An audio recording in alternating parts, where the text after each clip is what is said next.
in Tuscaloosa.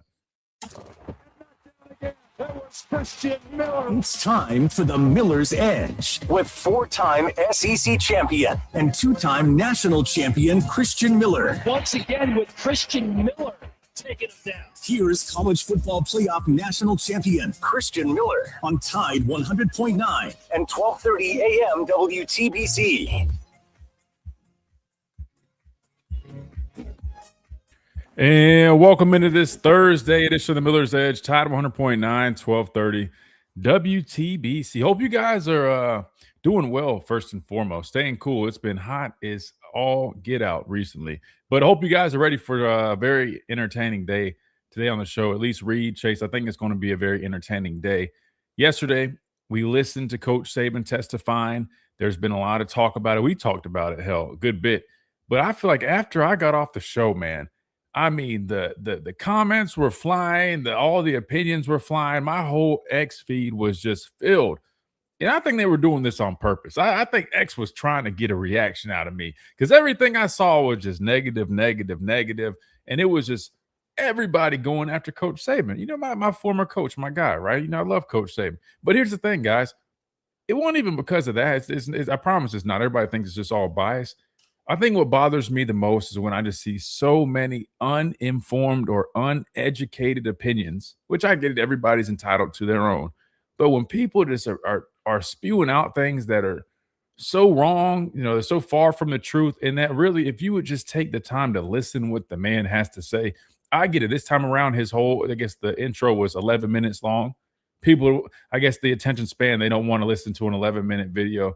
You know, they just hear like one or two things he says and they pick it, they focus on it, and then they just try to just come up with all these reasons. And guys, if I had $1 for every team, every single time I saw someone pretty much go after him and say like, he's doing this out of greed and selfishness and the irony that he's sitting up there and he made all the money off of these players' backs, including somebody like myself that played for the guy. And now he's trying to stop everybody else from winning and getting paid. And I'm just like, oh my gosh. So eventually got to a point, I'm like, you know what?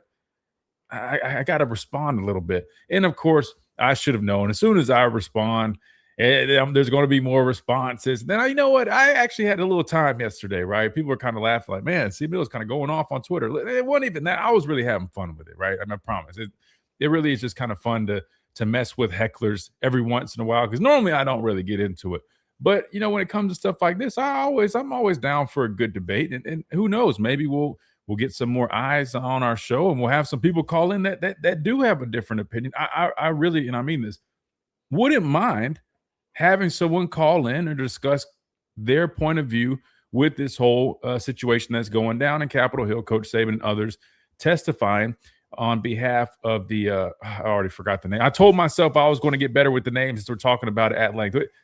Save College Sports Act. What does it read? Help me out. No, I think you almost said it. I think it's Save College Athletics or College Sports Act. It's one of the two.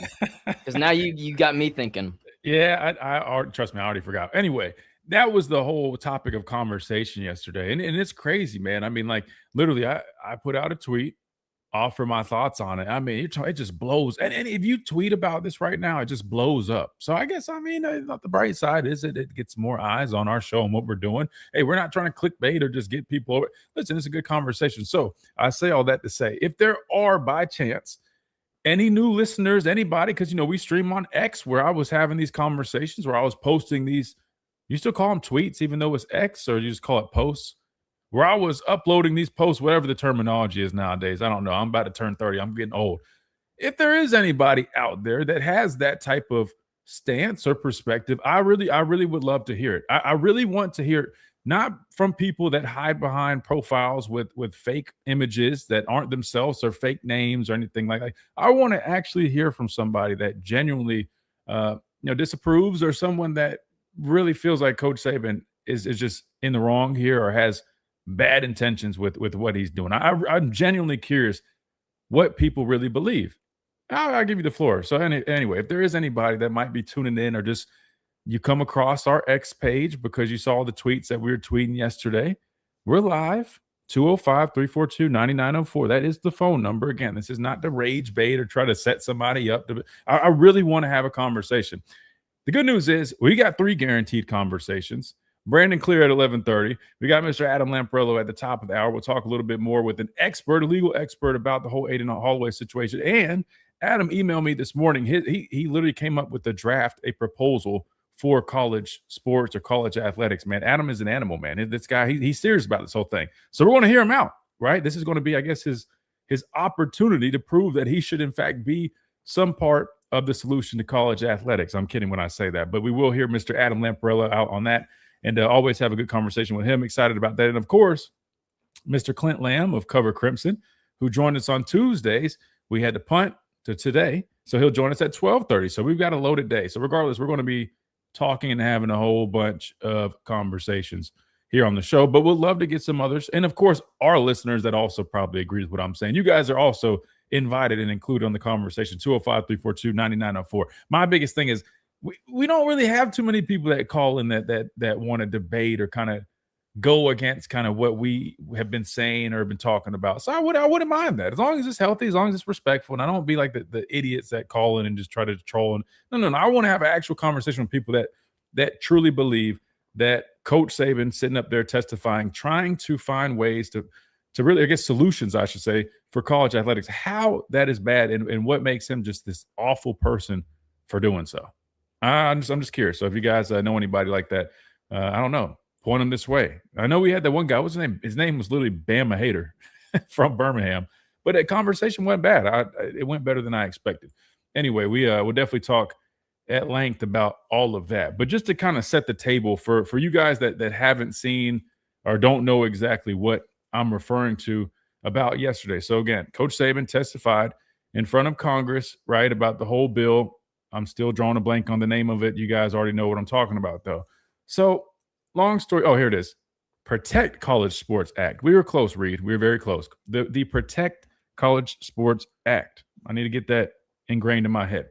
That said, there was like a short clip from On3 NIL, their account, like 30 seconds of him basically explaining kind of how when he was at Alabama, the first year NIL was a thing, right? The first year that it was put into play, I think the budget was like 2.7. Then it went to whatever it was. I think it was still under 10. And then it went to, I should have pulled the numbers up. But anyway, gradually was increasing. I shouldn't even say gradually because it really was like doubling every single year. By the time he retired, it went all the way up to the following year to like 14 or 17, then $24 million. Anyway, so I ended up quote tweeting that, and I'll throw it on the screen so you guys can see it.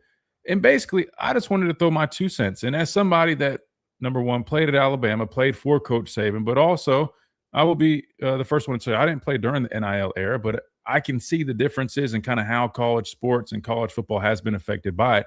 That said, the tweet read, "People really believe Coach Saban had to throw money around to get top recruits, being developed by the best, competing for national championships every year, and all the NFL draft picks was a selling point. The dynasty spoke for itself. Was a no-brainer once I got my offer." Now, again, for anybody that's new here or is not familiar with myself, I was recruited by Coach Saban. I was the top recruit in the state of South Carolina, was a 5-star according to some sites. I understand the whole recruiting process. Not only was I recruited by Alabama, I was recruited by all these, pretty much every school in the Southeast, even on the West Coast. Like, I know how the recruiting process works, and I just wanted to chime in and tell people, like, I'm not saying everything that I experienced is the same experience that everybody else had, but I'll be the first one to tell you, as someone that's a former top recruit, man, like I have a good idea on kind of the selling points and kind of how Alabama recruited. I've talked to the other guys in the class, 2014 class. Shout out to all you guys. We had a hell of a class.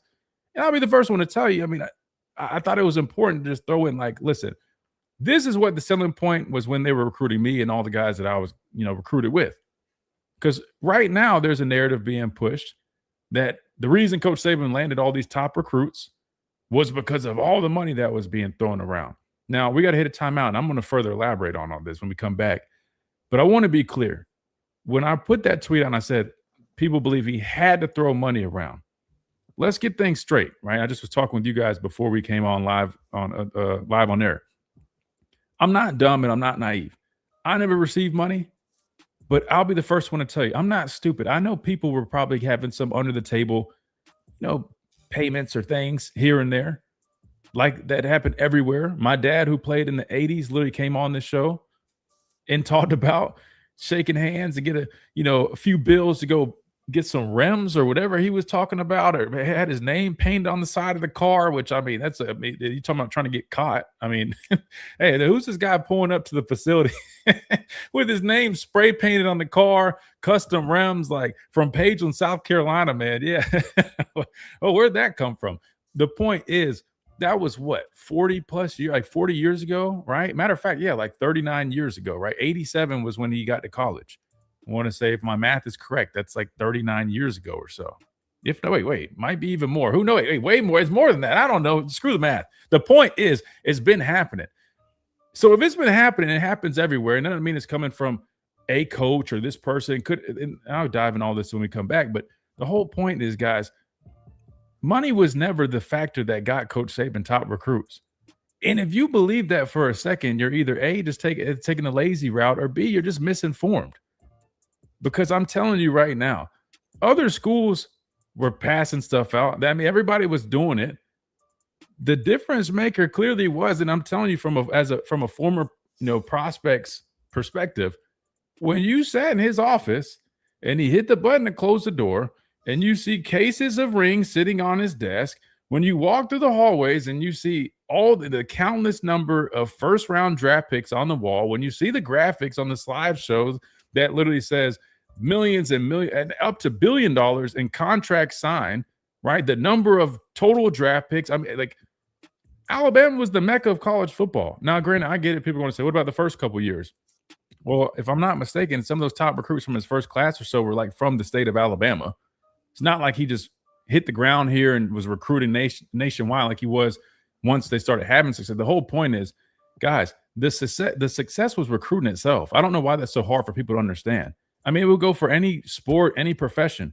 Why would you, if you have an opportunity to go work for the best of the best that has proven results year in and year out? It was until like his last year, every single signing class he had won a national championship. Chase, I see you shaking your head. Like why is this so hard for people to understand? Like, would you, like, you're an aspiring broadcaster. If there was a program, you guys, that offered you to go work for ESPN. ESPN is like, the staple, right, for broadcasting. If ESPN came calling and they're sitting there and they're telling you, hey, man, we got this opportunity for you. You're going to broadcast with Stephen A. Smith. You're going to be on First Take. You're going to do this. Would that be that hard for you to turn that down? Or would do you think it would have to ESPN would have to offer you millions of dollars for you to, as an aspiring broadcaster, to go, well, let me think on it. Well, if you pay me, then I'll definitely do it. It's ESPN. That's Alabama.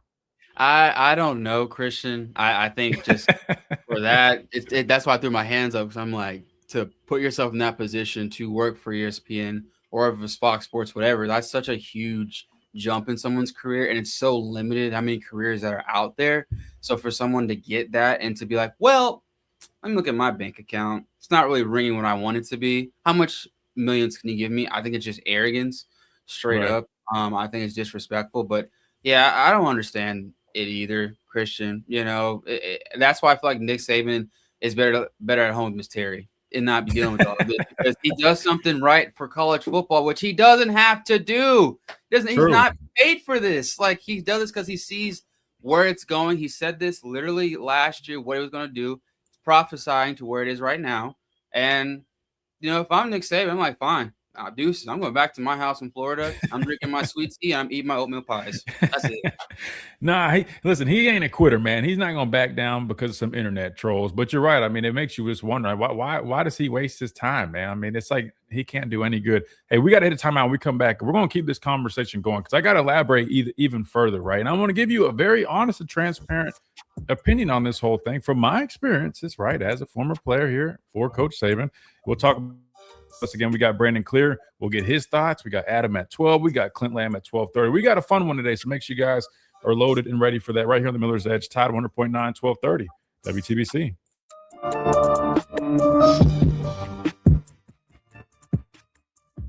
Listen hourly for Tuscaloosa Thread local news. Next year, $7 million. Next year, $10 million. I retired. Next year, $17 million. Next year, $24 million. Now you have schools that have close to $40 million. All right, good deal. Let's see. There you go. Thank you. Protect College Sports Act. There we go. Protect College Sports Act. Who we got in here, man? It's going to be a fun one today. Hope you guys are in on the conversations, man, in the chat. If you guys want to call in, it's going to be a fun one. Mike, what's up? Hate us because they ain't us. I mean, that's definitely part of it. I mean, I hate taking that route because I always try to tell myself, man, like people can't just be lazy where it's just like, oh, man, we're just mad at Alabama, so we're going to take shots whenever we can. But, I mean, it's hard not to think that when really, like, if you just listen to what the guy is saying, like if you take away any fandom, if you take away any, ill feelings towards Alabama or Coach Saban, any jealousy, anything, like if you just sit back and you think for a second, you say, he prefaced by saying he wants student athletes to be compensated, right? And he's not just talking on the side of the neck. I mean, dude, like, I just wish people really knew him on a personal level. Like I'm, fortunate, any other player that's played for him, anybody that's worked with him, like people would understand. Like this guy is not this big. Like any narrative that's painted that makes it seem like he took advantage of players the whole time. It's the furthest thing from the truth, man. Like he might not be a player's coach in the sense of he's just going to like let players do whatever the hell they want to do.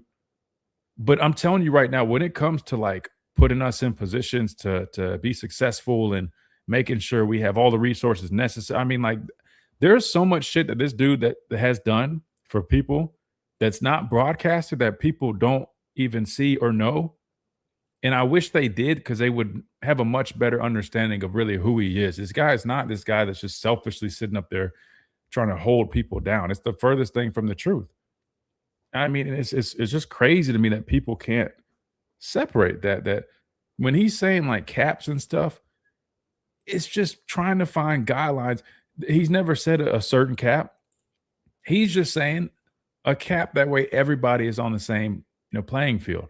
And I know people think, well, it wasn't fair when he was there. Like I just said earlier, guys, like there was under the table stuff going on everywhere. And to my knowledge, it wasn't ever, if anybody received anything, I'm talking about any school or anywhere. Most of the time it was not really from, now I don't know about other schools, but I'm just saying like, sometimes there might've been boosters, right? That had connections or relationships with people like that. That wasn't just like my dad talked about. That was something that happened everywhere. Like, but for people to be so naive to think that was the only reason this dude was landing top recruits is like the silliest thing to me. Cause I'm just telling you guys as someone who literally sat my teenage self in his office, right, and was recruited by him. Like, I mean, number one, money was never even brought up, and two, why would it take that? Like, I just when Alabama came recruiting me, like there was no other conversation needed. It's Nick Saban in Alabama. Like, do people just forget that? Like, I don't understand why that's so hard, man.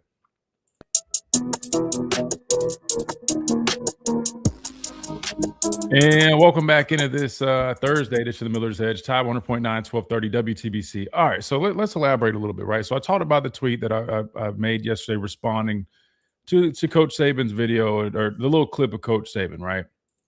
And him basically, matter of fact, let me just replay the clip real quick so you guys can hear it. Collective at Alabama, $2.7 million. Next year, $7 million. Next year, $10 million. I retired. Next year, $17 million. Next year, $24 million. Now you have schools that have close to $40 million rosters.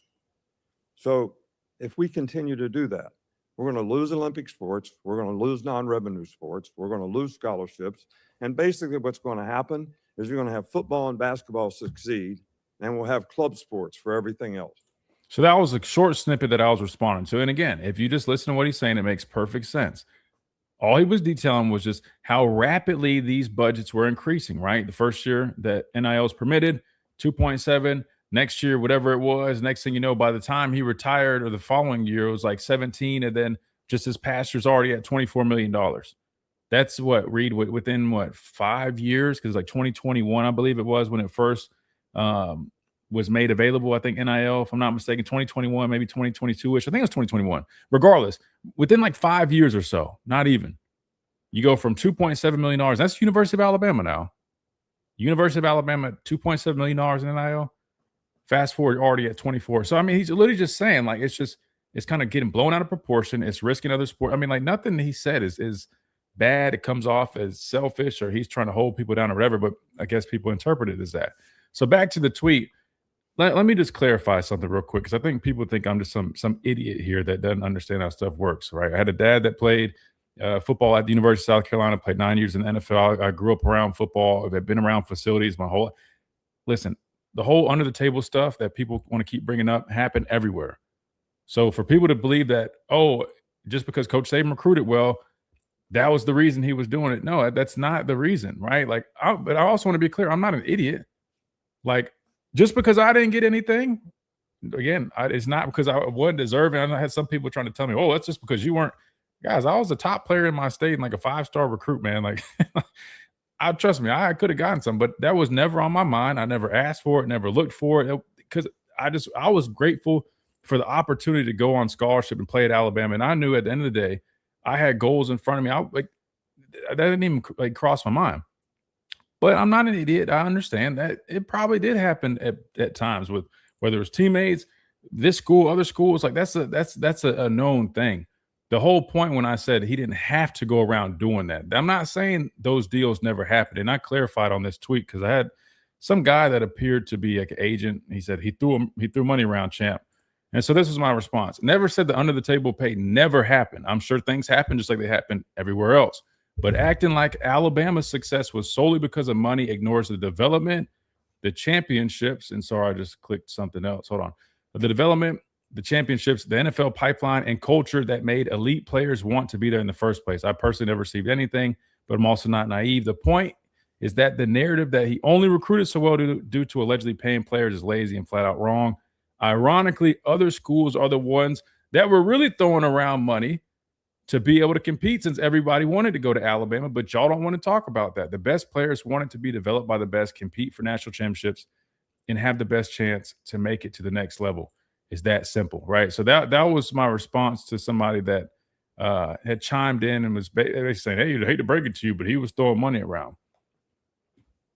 Like, really, man, like, again, I think people they're just looking for like this other guy said, I guess, a cope. Because I had another guy that Reed, I don't know if you saw this one. This one was funny, though. Here's another response from his name is Coach Steve, man. I guess he covers UNC. I don't know who he is or what the hell he's talking about. He said, every single person that covered the sport around this time has said Bama was cheating. Cope, seethe, deal. I don't really care which. So a very sassy response from this young man. Again, I don't know who he is or what his whole deal is. Never heard of the guy. So I responded to him. I said, in quotations, every single person that covered the sport. Well, that's where he really messed up, Reed, because here's the problem. I didn't cover the sport. I cover the sport now, right, for fun. I have not worked a regular job since I stopped playing in the NFL. Like, if that tells you anything. I do this for fun. But I was like, dude, that's the difference. It's the key difference here, bud. You covered it.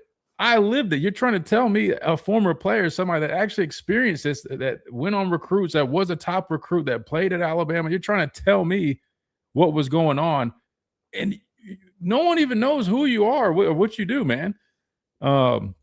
Anyway, so I said, I never received a dime. Did others ever get under the table money? Wouldn't be shocked. That went on everywhere. But NFL and championships are what got Saban top talent. Like, at the end of the day, the point I'm trying to make is, Reed, it's so and maybe it feels so obvious for me because I actually went through it, but I don't know how else to explain this for people to understand. Like, you played some football, right, Reed? If the University of Alabama during their dynasty years, right, came calling, Nick Saban called you on the phone, number one, that's already going to move you as a recruit. I'm just telling you because I know. You know what happened when Alabama coaches showed up at my football practice? The whole damn team lost their mind. Like, everybody's freaking out. I'm like that's the motion that Alabama had. So how do you think that made me feel? I'm like, dang, I got Alabama recruit. Everybody's freaking out. Like, it was Alabama. Then you come on a visit, and they're riding you on the golf carts through all the facilities. You're seeing all the history. They're on the heels of just beating Notre Dame's ass in the national championship, and you're seeing all the first round draft picks. Every time you turn on the TV, it's Alabama, like just pure dominance, championships, NFL. It's like football heaven. And then the fact that you're trying to decide where you want to go to school. Why would you not want to go be a part of that? So I guess I know I'm kind of, sounding a broken record at this point, but the whole point is money was never some defining factor in the success that Coach Saban had. Again, I'll be the first one to admit there probably were under the table things going on, just like everywhere else. I wasn't a part of it. I'm not just saying that because I'm on live radio on my show. I swear to God that I never got anything. You can ask my parents. Never. But that said, the rings, the championships, the ability to just have the chance to just be in that environment, like that is why I came here. I posted a picture of me in the weight room. Like Coach Cochran was a big reason I came to school here. I was a skinny kid from South Carolina. I viewed Coach Cochran, seeing him on video boards, looking at the players that Alabama was putting on the football field. I wanted to be that. So what better way to do that than put my ass in that environment, right? If you want to be a big, tough, buff guy, go hang out with big, buff guys at the gym. I guarantee you'll probably eventually get big and buff and strong. You want to be smart? Go to the library. Go hang out with people that study all the time. Like, I'm a firm believer, man. You become who you surround yourself by. Like, and that's what top recruits wanted to do. We wanted to play with each other. Anytime we went to camps, I would see Tony Brown, top cornerback recruit, Marlon Humphrey, top cornerback recruit, Rashawn Evans. We were like the number 1 and number 2 outside linebackers. That's a fire tandem, I'm thinking in my head. Cam Robinson, the top left tackle, right? Deshaun Hand, top defensive tackle in the country. Why would I not want to be a part of that? Like, to me, I mean, it's a no-brainer. Yeah. But I guess, Reed, I guess, no, but it had to be money, though.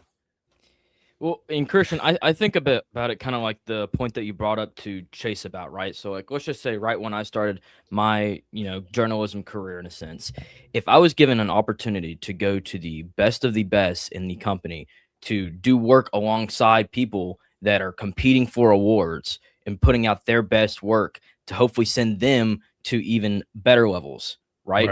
It's almost like, why would I not take that opportunity to hopefully prepare myself for, my future endeavors, It's a no-brainer. I mean, it would be like if you're an aspiring whatever, like take any like, Harvard, right? If you want to go get a degree, like if Harvard offers you a scholarship and, you're really serious about academics and that kind of career, whatever profession it is, why would Harvard have to pay you? Like, it's really that simple, man. I really think people are just that hard-headed. I don't know. We got to hit a timeout. We got Brandon Clear on here. We'll get his thoughts on this. Listen, he was once a recruit himself, and he ended up taking a different route, a different school. We'll get his thoughts. I mean, maybe he feels different. Maybe there were some handshakes that he'll talk about a little bit. I don't know. I mean, we'll see if he feels a little froggy today. All right, we got to take a timeout. When we come back, we joined by Brandon Clear right here on the Miller's Edge, Tide 100.9, 1230, WTBC.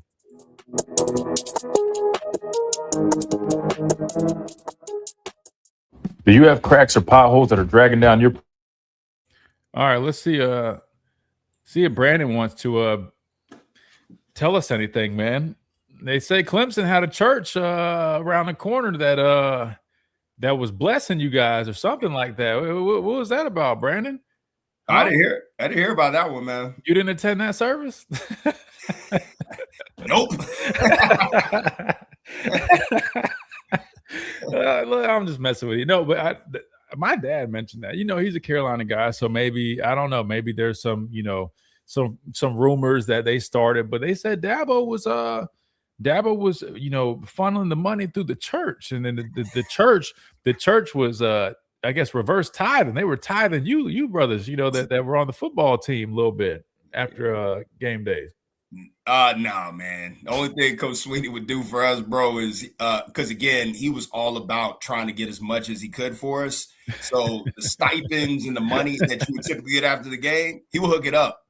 And he would give snacks, but the snack would actually be a full meal. It was ridiculous, the compliance part of it. Yeah, he would. So the money when we went on the road, I don't know if y'all had that, but you would get your payout for going on the road. They almost give you like payments. A little bit of stipend. Like a little bit of a stipend.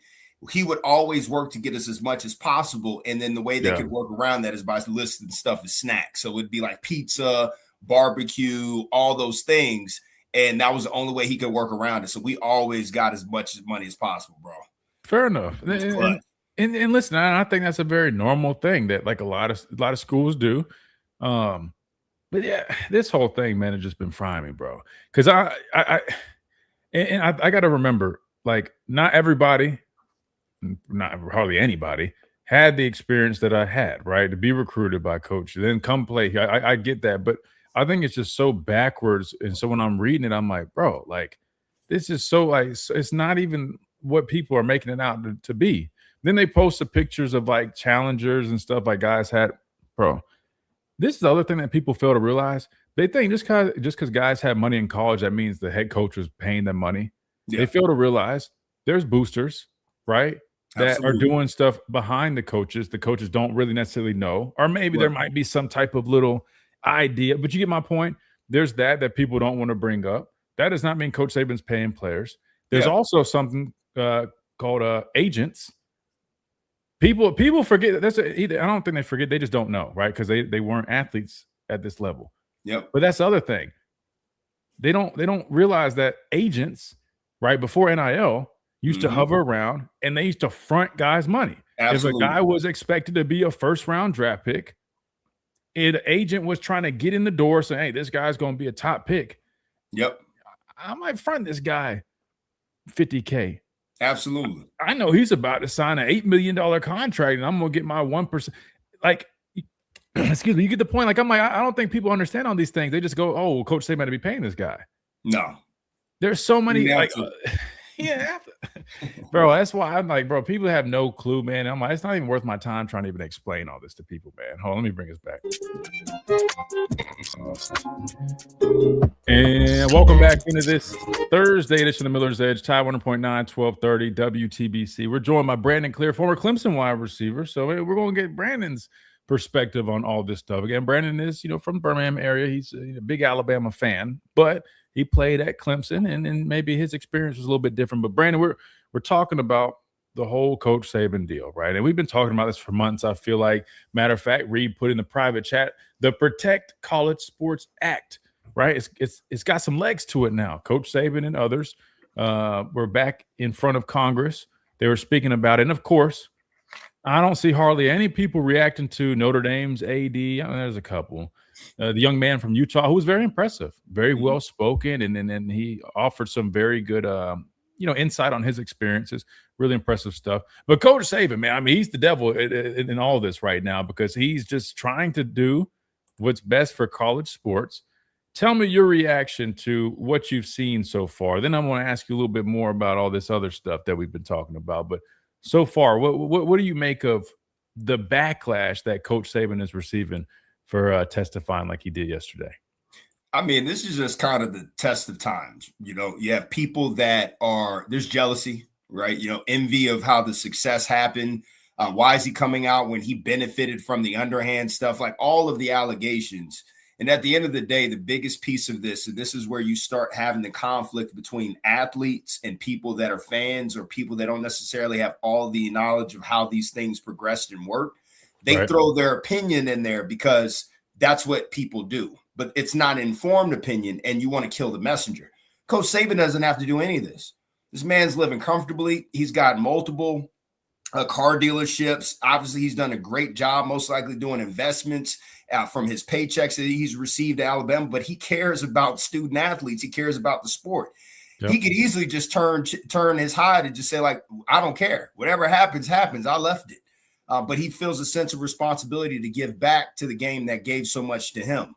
Mm-hmm. And so when you have these people or the Georgia fans or Tennessee fans, everyone up in arms because he was dominating them for years, you start removing the incentive for him to feel like he even needs to be a part of this. So that's where people have to be very careful. And this is applicable to all walks of life. When people are successful and they take the time to do something that is beyond themselves and something that's supposed to help others, don't be the first ones out there to just start throwing things at them and judging and saying that you've done all wrong. And all of a sudden now you have this, this high sedity type of approach and try to do things when you were doing things the opposite direction. And now you're hating on the kids who are getting paid. And so it's just that attacking that doesn't necessarily incentivize people like a Coach Saban or others to come to the forefront and really help add structure here. And really, he's trying to protect the kids, because at the end of the day, those are the ones that are going to be hurt. Christian, offline, how you were just talking about some of those agents. Man, these kids would end up getting the front of the money, expecting to be a first or second round pick. I had a couple teammates that dropped in the draft. They weren't making the money they thought they were going to make, and yet they were still on the hook. And then you had that said agent start manipulating the percentage that they would owe, because they'll take that first paycheck and say, I'm getting my money. Even if it wasn't, you were a day 3 pick, I'm taking my money off top. And then you can go ahead and handle whatever else you need to do, or I'll sue you. And so now you have legal fees. So I had teammates, man, it was legit. They thought they were going to be first, second round picks, and they dropped. And they were over there holding a bag of money and trying to figure out how they're going to pay it back. And they took out loans. That's another thing that people didn't know. How's he got a child? Because a bank gave that person a loan because they assumed this person was going to be making X amount of dollars. And then when they didn't make that, and then all of a sudden you don't have the money that they thought, you still owe the money back to the bank. So there were different ways of how people got these cars, clothes, all this stuff, man. A lot of these kids went in debt when I was in school trying to look a certain way because they thought they were going to make money on the NFL. So again, if you're not in it like how we were, people will have those perceptions, thoughts, or all these types of comments on how Coach Saban is talking, how these things were done. But at the end of the day, he's doing this because it's for the better good. He doesn't have to do this at all. So get off of this weird type of attack mode on people that are successful, that had success, just because you don't agree with how maybe they did certain things, and look at it saying, hey, this is a vessel that can help us propel this thing forward. I may not agree with everything he's saying, but at least he's doing something about it. So let's see how we can help him do the best he can to make sure all of us are benefiting. That should really be the approach. But that's just how society is right now, bro. Everything's divided. Everything's attacked. You tear down the very thing that was built up to, have success. You want to tear it down. That's how people love. They feel good about themselves doing it. And you hit the nail on the head. And the problem is, to make yourself right, you have to tear somebody else's argument down instead of just trying to understand their perspective or where they may be coming from. And that in itself is a big issue, whether it's sports, politics, or whatever the case may be. I'm glad this came up, though, about the whole agent stuff, because I didn't have time to tweet all this and all this back and forth. Like you said, if you're in the know, you're in the know. And I probably should have done a better job bringing this up, because when these people post these pictures of the Chargers, the Challengers, oh, he was giving them cars from his dealership. Well, dumbass, he didn't have a Dodge dealership. I don't even think the Mercedes dealership came later along the line, and no one would had any Mercedes deals from him. And so, like, the agent side of things, that really, like you said, that was a big, piece of where guys might have been getting money or opportunities, which I don't think that's really legal in itself. But it's, again, that's why you need guidelines, like you said, for the protection, because a lot of times we joke around about these 360 deals with artists and rappers and stuff. A lot of players were finding themselves in deals kind of like that, because listen, I mean, you got people dangling money in front of them like, hey, I'll front you this. And they might not realize, hey, they're fronting you that, but on the back end, they're going to get that and some. And you mentioned even the banks. Guys, you realize there's small dealerships, whether it's in hometowns, whether it's in Alabama, if a guy's from Louisiana, they like the kid, they know the kid, they grew up, the family, they're going to look out for them, give them a deal on the car. But best believe on the back end, they're like, that does not mean that's coming from Coach Saban. You know what I'm saying? Like, and I'm glad that you're on here. Again, you had a different experience. You played a couple years before me. You played at a different university. And it sounds like it's a very universal experience that we understand, because we actually played at this level and went through this. Speaking of that, Brad, in terms of the recruiting side of things, people seem to really believe that Coach Saban couldn't have done what he did without just handing out bags of cash. Let me ask you, you're from Birmingham, and I can't remember if you were recruited by Alabama or not, but let's just say, put yourself in, the dynasty, we'll say, started around like 08, 09. They won that first one in 09 here at least, and then went on. So say Bama comes to you in 2010, 2011, when you're already seeing that success. You come to Tuscaloosa, you see the rings on the desk like it was presented to me. You walk through the hallway, you see every jersey of every first rounder that they've had. Everybody that's signed to this school under Coach Saban has played in the national championship. Would it still require money on top of that for a young version of you if you were getting recruited by Alabama just for the opportunity to play for someone like Coach Saban and be a part of this dynasty? Oh, what a great question. So I was recruited by the Shula. Okay. It was a little different over there, man. They were like, "Come to camps." I was like, "No, I'm good. I'm cool." I didn't even go to camps. That's how you got, that's how you got the scholarship and the buzz. So Brandon Gibson, who ended up going to Alabama, yeah, they were over there watching him play, and bro, I think 2 touchdowns, 130 yards receiver. Like I was giving him the business. He was playing corner and receiver. Matter of fact, one play he was trying to tackle me, ended up knocking himself out the game, bro. I was like, and he's still around. And he does a lot of stuff right here. I might have to ask about this. Ask him when UMS Wright play Hoover. He'll remember. Wait, who is it? Who is it? He went to UMS Wright. UMS Wright. And I went to Hoover. Ask him. You remember 06? I might need to invite him on here. Have a battle of the Brandons on here and just kind of just sit in the middle. Remember this tall receiver number 18, man, was giving y'all the work. I should have had 3 touchdowns. I dropped the pass in the light, bro. My coach was like, I hadn't dropped the pass all year. But Pruitt was the defensive coordinator, bro. It was crazy. But be that as it may, the big piece of a lot of the progress and things that people make, and this is just my opinion, and a lot of people can take it for what it is. If I had to walk through the halls of Alabama, which I've been there for 1 game, and saw the overall success and seeing exactly where things were going to go, it would have sold itself. You couldn't pay me enough money. But Christian, you and I come from different backgrounds, man. I grew up in a 2-parent household. That's what it was. 2-parent household. I didn't need money. So the factors that were driving me were different than these other players. I wanted education. I wanted to be challenged. I wanted an opportunity to play in the league. Those were driving me. Money wasn't. So it's just personal, man. No, that's fair. Brandon, I'm going to hold you. We've got a quick timeout. I got a couple more questions. That's cool. Just a few minutes when we come back. And we'll keep this going right here on the Miller's Edge. Tide 100.9, 1230 WTBC. Quick timeout. I'm going anywhere. We'll be right back.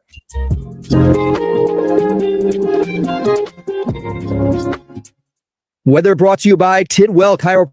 Hold on, Brandon. Hold on. Look at the chat, man. Dwight, username Alabama Poe, man. He said, Brandon, you remember we beat y'all on homecoming, Tuscaloosa County High. Not when I was playing. Bro, I only lost 2 games. I was about hold on, Brandon. You lost to Tuscaloosa County High? No, absolutely not. Bro, I only lost 2 games when I was at Hoover. 2. We lost who was that to? Yeah, we lost against Joe McKnight when he was playing. We had it was ESPN game. And he was in Louisiana. Joe McKnight, he was supposed to be Reggie Bush 2.0. We lost to them, and we lost in the championship to Prattville. Wait, hold on. Prattville. That's where OJ Howard's from, right? Yeah, I think so. Yeah, I think he is too. Yeah, Prattville used to be a powerhouse. I didn't know they were that good of a program. So I was throwing this on the screen. Good. Just in the granted, this is a little bit more recent. I think this is that's Drake Kirkpatrick Jr.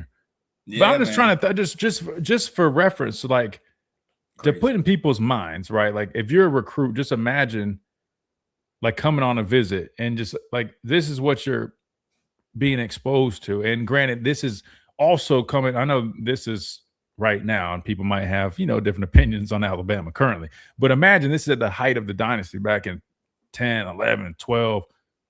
And you're seeing all this and also knowing like, hey, man, Coach Saban, he can get you where you want to be. Like, yeah. And then, like you said, that is a good point you make too. Everybody comes from different backgrounds, right? Like, granted, people probably didn't think I really needed the help because they just assumed my dad played in the league. But the reality was I was raised by a single mom. And he had burnt through all his money. And I probably grew up a lot more similar to some of these other guys than people realize. But at the end of the day, like you mentioned, like, I just was grateful. I wanted the opportunity, right? And I just knew, I'm like, man, I know there's stipends and things like that. My mom busts her ass to be able to try to, do as much as she could, even if it was just helping me out with, paying for my car insurance, stuff like that. That if she didn't, I wouldn't have been able to afford that. But at the end of the day, I knew this was an investment, right? It was a 4 to 5 year investment. We don't say that dumbass 3 to 4 year shit. Like we say 4 to 5, right? If you're lucky, it could be 3, 4 to 5. Me, I knew it was going to be 5 because I knew I needed a red shirt. And I looked at it like that. And then afterwards, I would reap the benefits of it. But man, I don't know, man. Stuff is just crazy. If you just see some of the response I've had from some of these people online, man, like it's honestly beyond belief, man. It's hate, man. It is. I guess it is probably just hate. But I'm just like, I'm trying to put it in like other real world examples. Like if you're an aspiring, broadcaster, if ESPN comes calling, like, brother, ESPN sells itself. ESPN doesn't need to offer somebody some big bag. Oh, there you go, Smitty, right there. Hold on, YouTube Premium. I can't do it right now though, because obviously I can't put all my info on there. I'm gonna do it when we get we're gonna, yeah, when you ain't got the bro, I'm telling you, you don't. God has blessed all of us in many ways, and we have to find what our paths are and what our skills are. We were blessed to be athletes, right? He put our parents together. They produced the genetics to be able to be elite athletes. Right. That's an anomaly. A lot of these people that you're talking to are focused on other people's talents and other people's abilities, but they haven't found their own. So it's easy to. I'm being serious, man. Like you're right. You're average because that's what average people think. They think about other people. People that are successful think about what the best way I can be the best version of me, and then they pass it along to their children. It's almost genetics. The hate is genetics. So when you're an average person, you have an average mentality. You teach average ways of thinking and doing, and that average thought comes from thinking about other people. I don't think about anybody other than myself, or if I'm affecting others around me. But if someone's doing X, man, I'm genuinely happy for them. I don't even hate. And that's something where it comes from knowing that I have my own abilities and own success. It may not be at the measure of the other person, but you never measure your success with someone else's, because now you're missing what God has blessed for you. So that's just a mentality, bro. So when you're talking to these people, you're talking to people that don't have the mentality that you have, and getting them to see it that way, it is only going to infuriate them more, because they're like, why is he able to think like that? Because that's who you are. That's what you saw. That's what you felt. That's in your DNA. They don't know that. So they're going to hate on it. That's what haters do, bro. Haters think of other people. Dang, Brandon's spitting facts today. And welcome back into this Thursday edition of the Miller's Edge. You guys need to come check out the stream, man. Brandon was just spitting some facts as we were coming back from commercial break. So radio listeners, you didn't hear that message that he had, but he definitely he just hit us with some real stuff right there. Real conversations, man. That's what we like to have here on the show. Kind of, I guess, moving along that path, Brandon. Anything from this bill in particular? I know we've talked about it at length, but now that they've brought it back up, I know the SEC and the Big Ten put out a joint statement. Didn't necessarily oppose the bill. They appreciate the efforts, but they don't feel like it's necessarily quite what it needs to be to be sustainable. Your thoughts on that? I mean, do you feel like, and I think they're supposed to meet, I guess, the commissioners, I think Sankey and the one from the Big Ten, they're meeting, I think, with Ted Cruz, probably trying to go over what they feel like needs to be changed. But what are your thoughts on that? And I guess this whole process playing out? I mean, do you feel confident with the direction that it's going? I mean, how do you feel about it? So I don't feel overly confident, because when you start messing with people's money, they start pushing back. You think the Big Ten and the SEC care about kids graduating right now in football? No. What are the TV deals? How much money can I get? Can we expand to 24? Can we expand to 32? You don't hear nothing about kids. You hear money. So they'll say, hey, we got to really think about it. Coach Saban's thinking about it from the kids. Right. I'm thinking about it from the kids, protecting these grown young men, whatever you want to call them. I want to look out for the student athletes and the betterment of the universities. But these people that are making these decisions in these rooms, if they cared about the kids, they wouldn't be trying to expand to an 18-plus game schedule. If you think about all the games you could potentially play if you make it through the playoffs, because you're burning through the inventory, which are the student athletes. But guess what they can do? I'll get a new batch.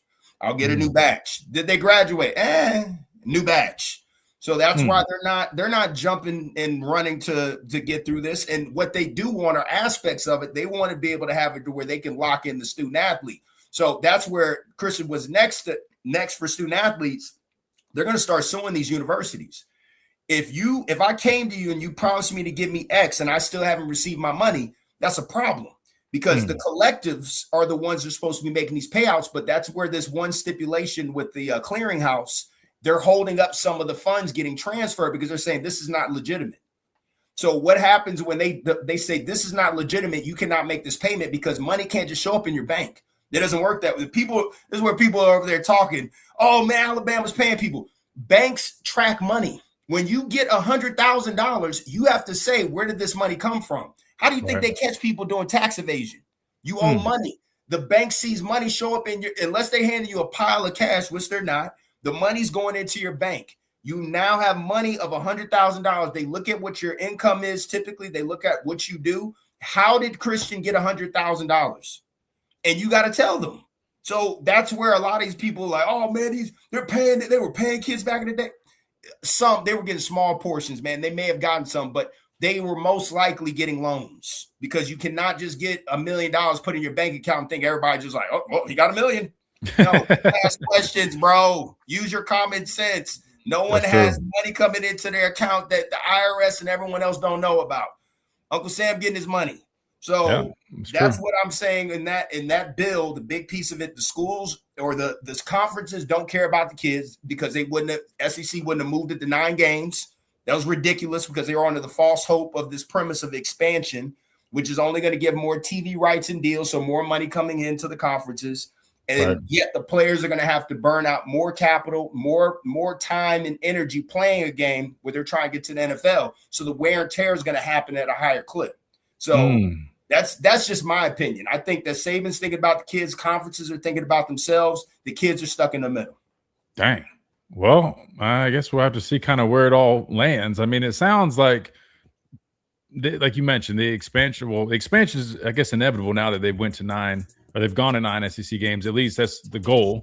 So I feel like at that point, that's kind of already decided, because now you already got coaches that seem a little upset that they went to 9 games and there is not a guarantee for expansion this year. So now they're sitting at 9 games of conference play, and it's still the same format right now. So yeah, I'll be honest with you, man. There's just too much going on, man. I mean, for somebody like me, that, as that one guy said, I just host a podcast, but it was a radio show, but there's nothing wrong with the podcast. It's fun to talk about for entertainment purposes. Great content, but man, it's hard to keep up with, Brandon. It's hard to keep up with. For that dude that made that comment, you know about his podcast. You probably tuned in to hate watching podcast. Guess what that makes you a consumer. So keep hating and consuming. It's all win-win. It's no 1,000%. No, don't hate watch. No, you should add Christian. Hey man, respond back, bro. I need you to come and hate on me.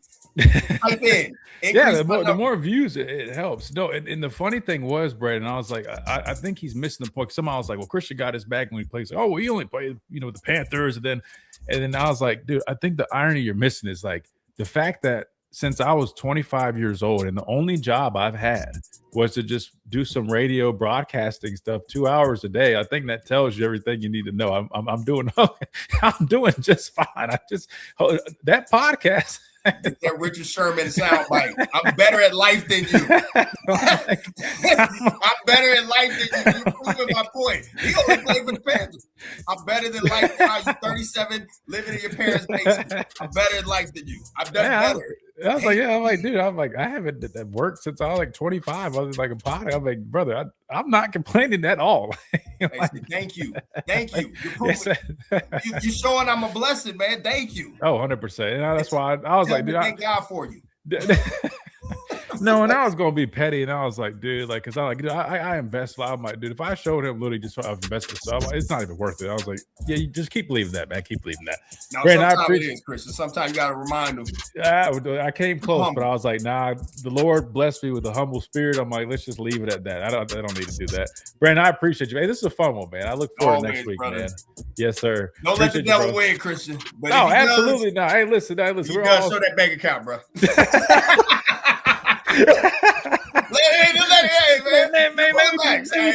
Maybe just one brokerage account screenshot. Yeah, bro. I mean, a little bit. You can delete it. God was speaking to me. Never one for a second. I know. I was listening to this show. I had to turn back. I'm like, no, don't listen to it. Why you put the money back in your pocket, bro? Hey, man. All love, Christian. Always, brother. Edge family. I'll see y'all next week. Yes, sir. Appreciate you, Brandon. Right. Oh, man. That's good later. stuff. Yes, sir. We'll see you, brother. Oh, man. That's always good, man. Great conversation with Brandon, as always, man. Every week here on the show. We got Mr. Adam Lamparello coming up next of Lamparello Law. Looking forward to getting his proposal on fixing all this stuff. Plus, we got to get some legal expert advice when it comes to the whole Holloway situation, the Congress stuff going on. We're going to lean on our official representation right here on the Miller's Edge, Title 100.9, 1230, WTBC.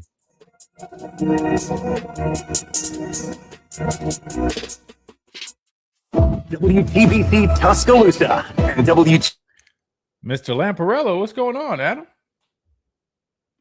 Oh, wait, whoops, I got to take you off. Oh, there you go. Sorry. There you go. I got you now. Good, man. Good. You're looking sharp, man. Ever since you got the haircut, you've been slicking it back a little bit. I like it, man. Trying to look a little younger.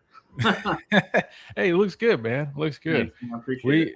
Yeah, we've had a man. It's been a very interesting show today. So I'm looking forward to continuing the conversation. The whole anytime Coach Saban speaks about anything regarding college athletics, it puts everybody in a frenzy. Gives us some good stuff to talk about, but it's just hard. I can't just. I'm sure you've heard. It's just hard to wrap my head around why people can't just put their fandom of other schools, their hatred of Alabama or him, I don't know, whichever it is, maybe both, aside and just think about logically what makes sense. I just don't understand that. It is so disrespectful and so wrong because not only is the greatest coach of all time, he also is making complete sense in addressing the problems. I don't know. You get a lot of ignorant people on social media that just don't know what they're talking about, and I think it's terrible the way he gets criticized like that. Yeah, it definitely is unfortunate, but I guess that's part of it, man. Social media, that's kind of how it is. Everybody's got an opinion, which I appreciate. Everybody's entitled to it. I wish we had more people that thought otherwise, or maybe had a different opinion that would call in and offer a good conversation. But that's the thing, Adam. They sit there and they tweet all this stuff, and we got a live show. I mean, the numbers across the bottom. Call in and talk about it. They never do that. Everybody criticizes, you know. Everybody can criticize, but you ask them, well, what's the solution? Oh, they never have one. You know. I do want to ask your thoughts on this because, as much as Coach Saban said, and I pretty much agree with everything. There's one thing that some of the naysayers have brought up that I've not thought too much about, but I kind of want to start talking about it a little bit, and that is for the people that mention, here's this coach that was able to make all this money being a coach.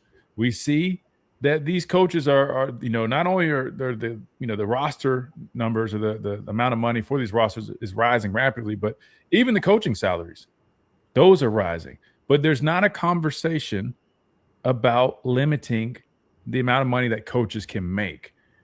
I've seen that come up, and I haven't thought too much about that just because, to my knowledge, I don't think the NFL, NBA, I don't think people really talk about coaching salaries being limited.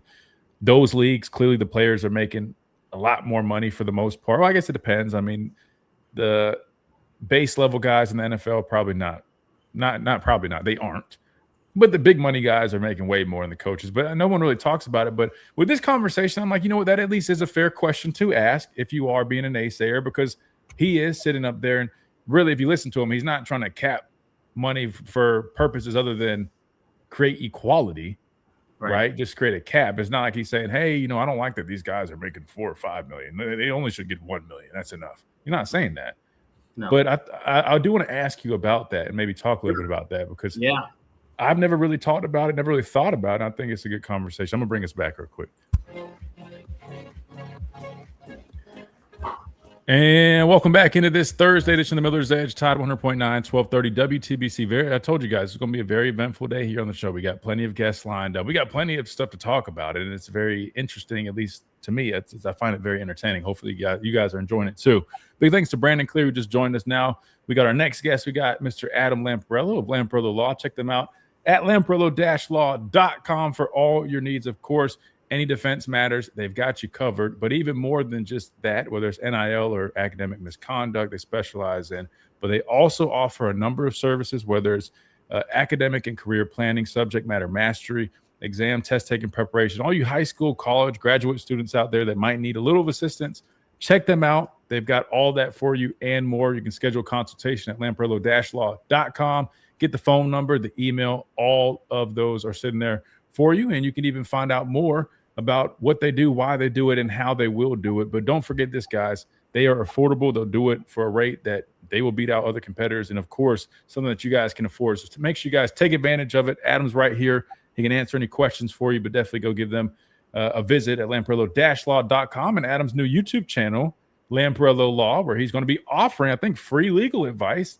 So take advantage of that as well. And also, while he's here on the show every Thursday, make sure you guys get over here, ask him any questions that you might have. Adam, welcome in. Appreciate you joining us. Thanks a lot, Christian. It's great to be here. Always a pleasure having you, Adam. Let's dive straight into a couple things definitely want to talk about. I just brought this up during the break, but for our radio listeners, number one, I'll just get your overall thoughts. Coach Saban spoke yesterday. He testified in front of Congress, basically going over the same stuff we've been discussing that they've talked about. But did anything new come to you after seeing or hearing what he had to say, or even any of the others that spoke yesterday? Any new thoughts based off what you heard yesterday, maybe the direction that things are moving? I think Coach Saban made a lot of sense because the problems facing college football are inequality, instability, and even declining postseason value. And he's right that we're in danger of having a super league where the wealthiest schools are dominating college football, and that's a problem. And that results from a lot of out-of-control spending that allows the richest schools to get the best players and essentially buy championships. I think he's 100% right. My question is, okay, so what's the solution? We have a lot of people identifying the problems, but how are you going to solve it? I think the way to solve it requires really a comprehensive overhaul, even a reset to college football to address those three issues. Yeah, no, I definitely agree. And that's why I'm curious to follow it as it moves forward, right? Because we know there's probably going to be revisions, maybe what's another word, amendments, things that come up, right? The SEC, Big Ten, not completely satisfied with the way things stand. So we'll see what could change. But I think the groundwork that they're trying to lay, I think so far, really, if you view it from a sense or with common sense, and you take away any bias or any ill will just because folks like Nick Saban are a part of this group that are trying to advocate for this, I think you realize, I mean, ultimately it's helping improve or at least maintain what's left of college sports without it getting, way too out of hand. The other point that I brought up and I was going to ask you about, Adam, was capping coaches' salaries. Now, I haven't even had a whole bunch of time to really think about this. I keep seeing people mention that when they see Coach Saban up there because their whole thing is, now, why should he be able to, as a guy that was able to make as much money as he wanted to? Nobody limited the amount of money he made from dealerships. Nobody limited the amount of money that the University of Alabama paid him. Why should he now sit in front of Congress and advocate for student athletes to have a cap at what they make? All I can say is, go ahead. I was going to say, all I can say is really just, I think, to me, it's just that. It's just a cap to create equality. It's not a cap because, we don't want these guys making money. They're making too much money now. We don't like that. It's no, not everybody is afforded a $40 million budget to spend on the best players. I think it's pretty simple there. But in terms of capping coaches, kind of an interesting question there. I mean, would you be in favor of that? Do you think it's necessary? Do you think it's a fair question to ask? What do you make of that, Adam?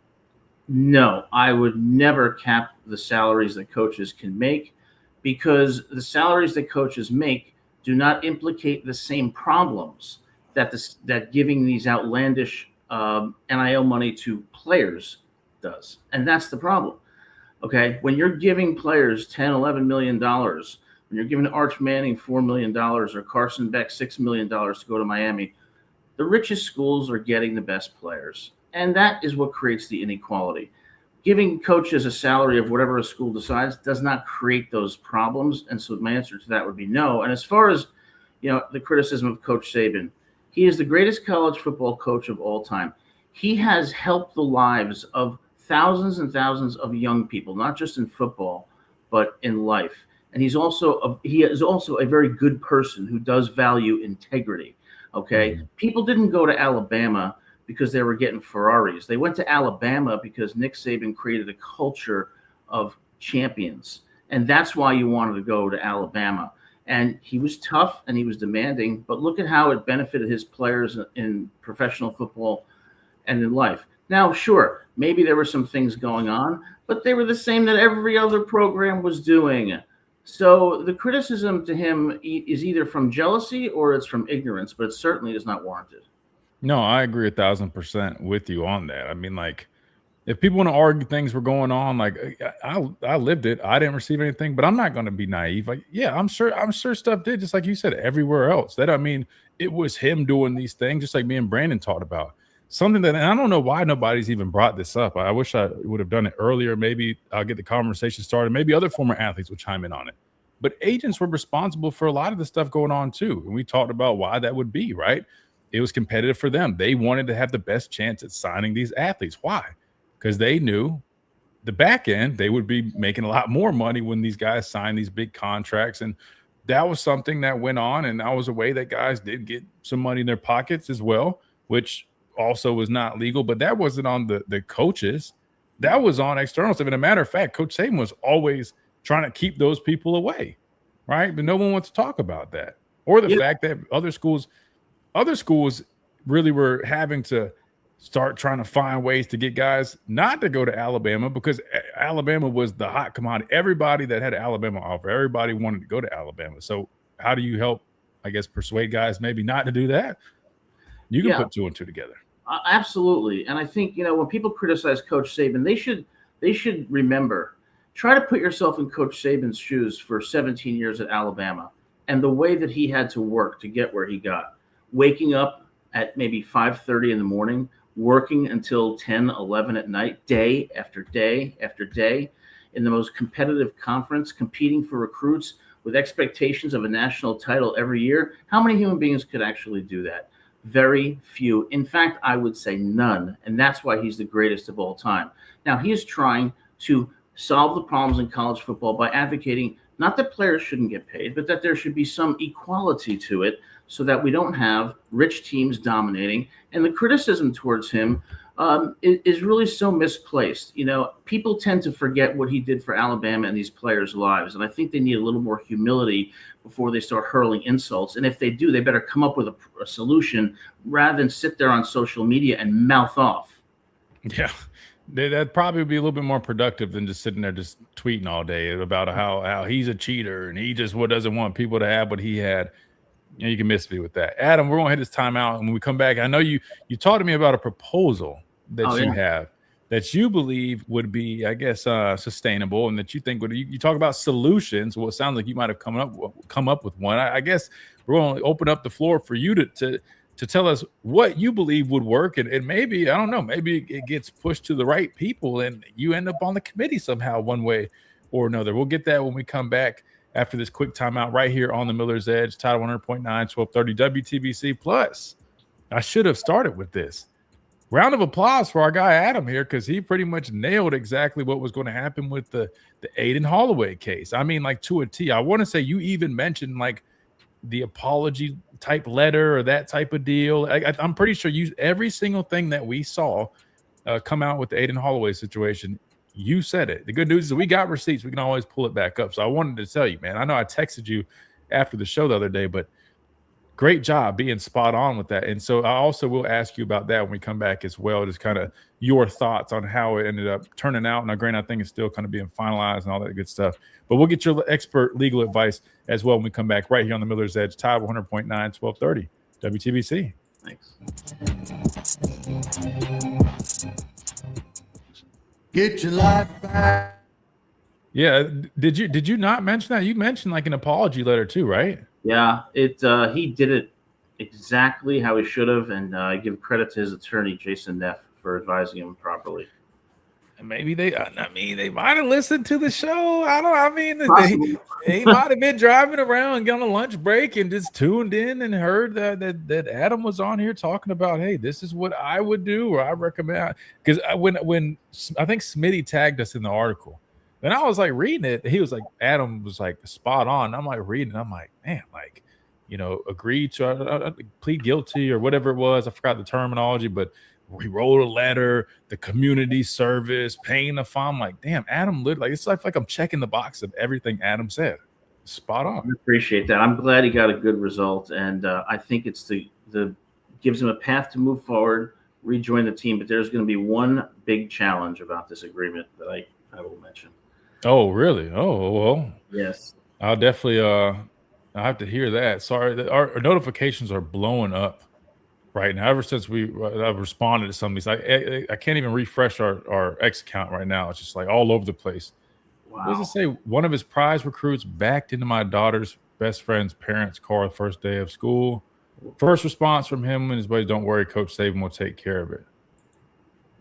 What? Wait. I'm so confused. This guy is named Bama Husker. This is his name is Bama Husker. So I'm guessing he's from Alabama, but he's a Husker fan. He claims that a prize recruit backed into his daughter's best friend's parents' car the first day of school in high school, and the response was, "Don't worry, Coach Saban will take care of it." So for that, he is responding saying, "Coach Saban is a hypocrite." Or maybe Coach Saban's a really nice guy for doing it. I like big deal because of recruits. That's like, first of all, I'm just going to tell you, I know that's cap. Coach Saban would never. Like, oh my God! If he said like somebody will take care of it, maybe. I'm just telling, like, Coach Saban was not, dude. He was not doing anything wrong, and whatever was happening was exactly what Jimbo Fisher, Eddie Orgeron, when he was the head coach, were all doing. And so the criticism of him is so unwarranted, and I find it really disrespectful that someone who did as much as he has done for these players' lives would be criticized by these boneheads. It's really unfortunate. Trust me, that's why I'm like, I don't even respond to a whole bunch of stuff. But anytime this stuff comes up, I feel like I need to at least like offer my perspective or my, I guess, my perspective or my experience. Because I'm like, I can just tell you guys straight up. Like, I mean, like, I was a top recruit. I played for him. I was recruited here, other places. Like, I'll tell you guys, like, this is what actually goes on. That's another point. It's like you actually were one of the elite recruits. You know exactly what you're talking about. These other bots on yeah, well, that's what it seems like. They're just like these bots or AI agents or something nowadays. No, but like, and I'm like, I can tell you exactly what the pitch was. I can tell you exactly the process. Like, literally, as soon as you get on campus, how they take you here, they show you this, they tell you, like, I mean, like, not once anything, like, not once. Now, again, I mean, I'm sure there's other guys that I'm telling you, like, if there were under the table stuff, I'm telling you right now, knowing him, a lot of it probably was outside of probably even his knowledge. Yeah. Like, I mean, I'm not just making that, I'm just being serious because, like, I know how he operates. It probably was people doing stuff that they shouldn't have been doing, but not through him.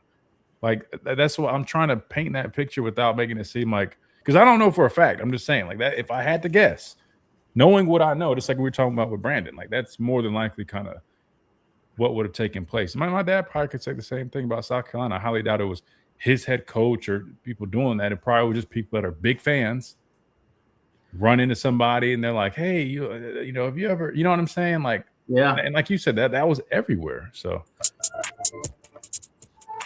and welcome back into this Thursday edition of the Miller's Edge, Tide 100.9, 1230 WTBC. All right, Adam, we're talking about, Coach Saban testifying and resolving these issues in college athletics. Talk to me about this proposal that you've drafted, because this was like a draft. I mean, you came up with a very nice, well put together proposal, man. So, I mean, clearly you guys that are wondering about getting him to represent you guys, this is Adam doing that for, just for the heck of it, that, to bring that and present it on the show for fun.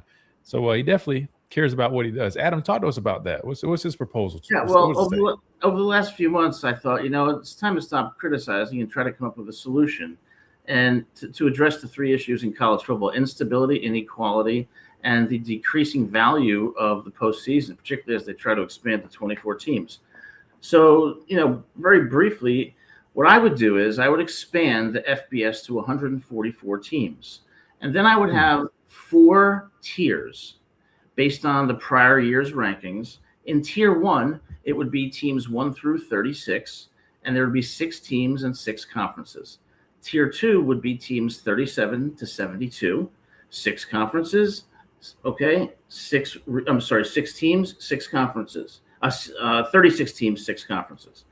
Tier 3 would be number 73 to 108, 36 teams, 6 conferences. Tier 4, 109 to 144, 36 teams, 6 conferences. So in these 4 separate tiers, the top 4 teams in each tier would go into a playoff. And then the finalists would play a 2-game home-and-home national championship. The first game would be at the place of the higher seed, and the second game would be on the road against the lower seed, the number 2.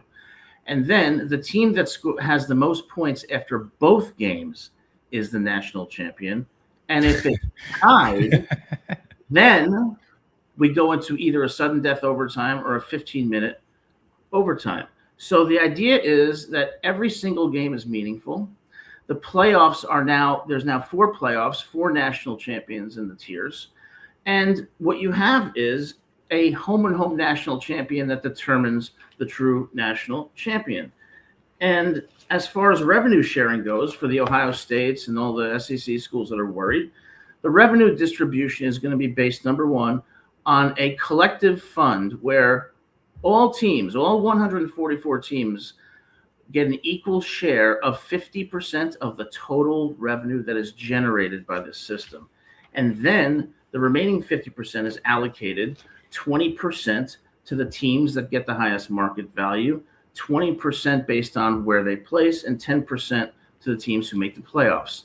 So when you have this 4-tier structure, it does a few things. Like I said, every game matters. You got 4 national champions, home and home. And not only does every game matter, but every team has a chance. And this has the effect of stabilizing the transfer portal and NIL because schools will have enough money to keep the players they're keeping. And the last aspect of this proposal is called relegation and promotion, meaning in tier 1, 2, 3, and 4, or if you are in the bottom 2 teams in your conference, you get relegated to the lower tier. If you are in the top 2 teams in a tier, you get to go to the higher tier. So it provides for upward and downward mobility. And that solves the problems of inequality. It addresses revenue distribution fairly. It allows there to be competitive playoffs where teams in the middle of the pack still are able to fight for something. And that's going to make college football so much more exciting. I mean, imagine Alabama and Clemson, game 1 in Tuscaloosa. Alabama at Clemson, game 2, total points scored, national champion. And if there's an overtime, I think not only everyone in the country, but everyone in the world would be watching. So that is how I would solve college football to address these problems. Wait, hold on. Okay. I knew to expect something definitely outside the box with this, with coming from you, Adam. But let me try. Hold on. So I will say there's a few things. All right, the tiers is definitely interesting. And I do think that would help try to create some, equality, right? Having a number of teams paired together that are in that same realm, right? It would keep competition high and it would balance things out. So I agree with you there. Couple things, though, I would say. The 2-game national championship, most points scored. I don't think that would be tough to kind of get people to join in on. I would imagine. I am open to compromise. I'm a reasonable person. I don't always get it right. So would you limit it to one? Because I think with football, and I know you brought this up at one point, like the best of 3 for a championship in football, right? I mean, you see best of series in basketball, baseball, and other sports, yeah, but football, that's the hard one for me to get behind. Would you be willing to negotiate just a single national championship game?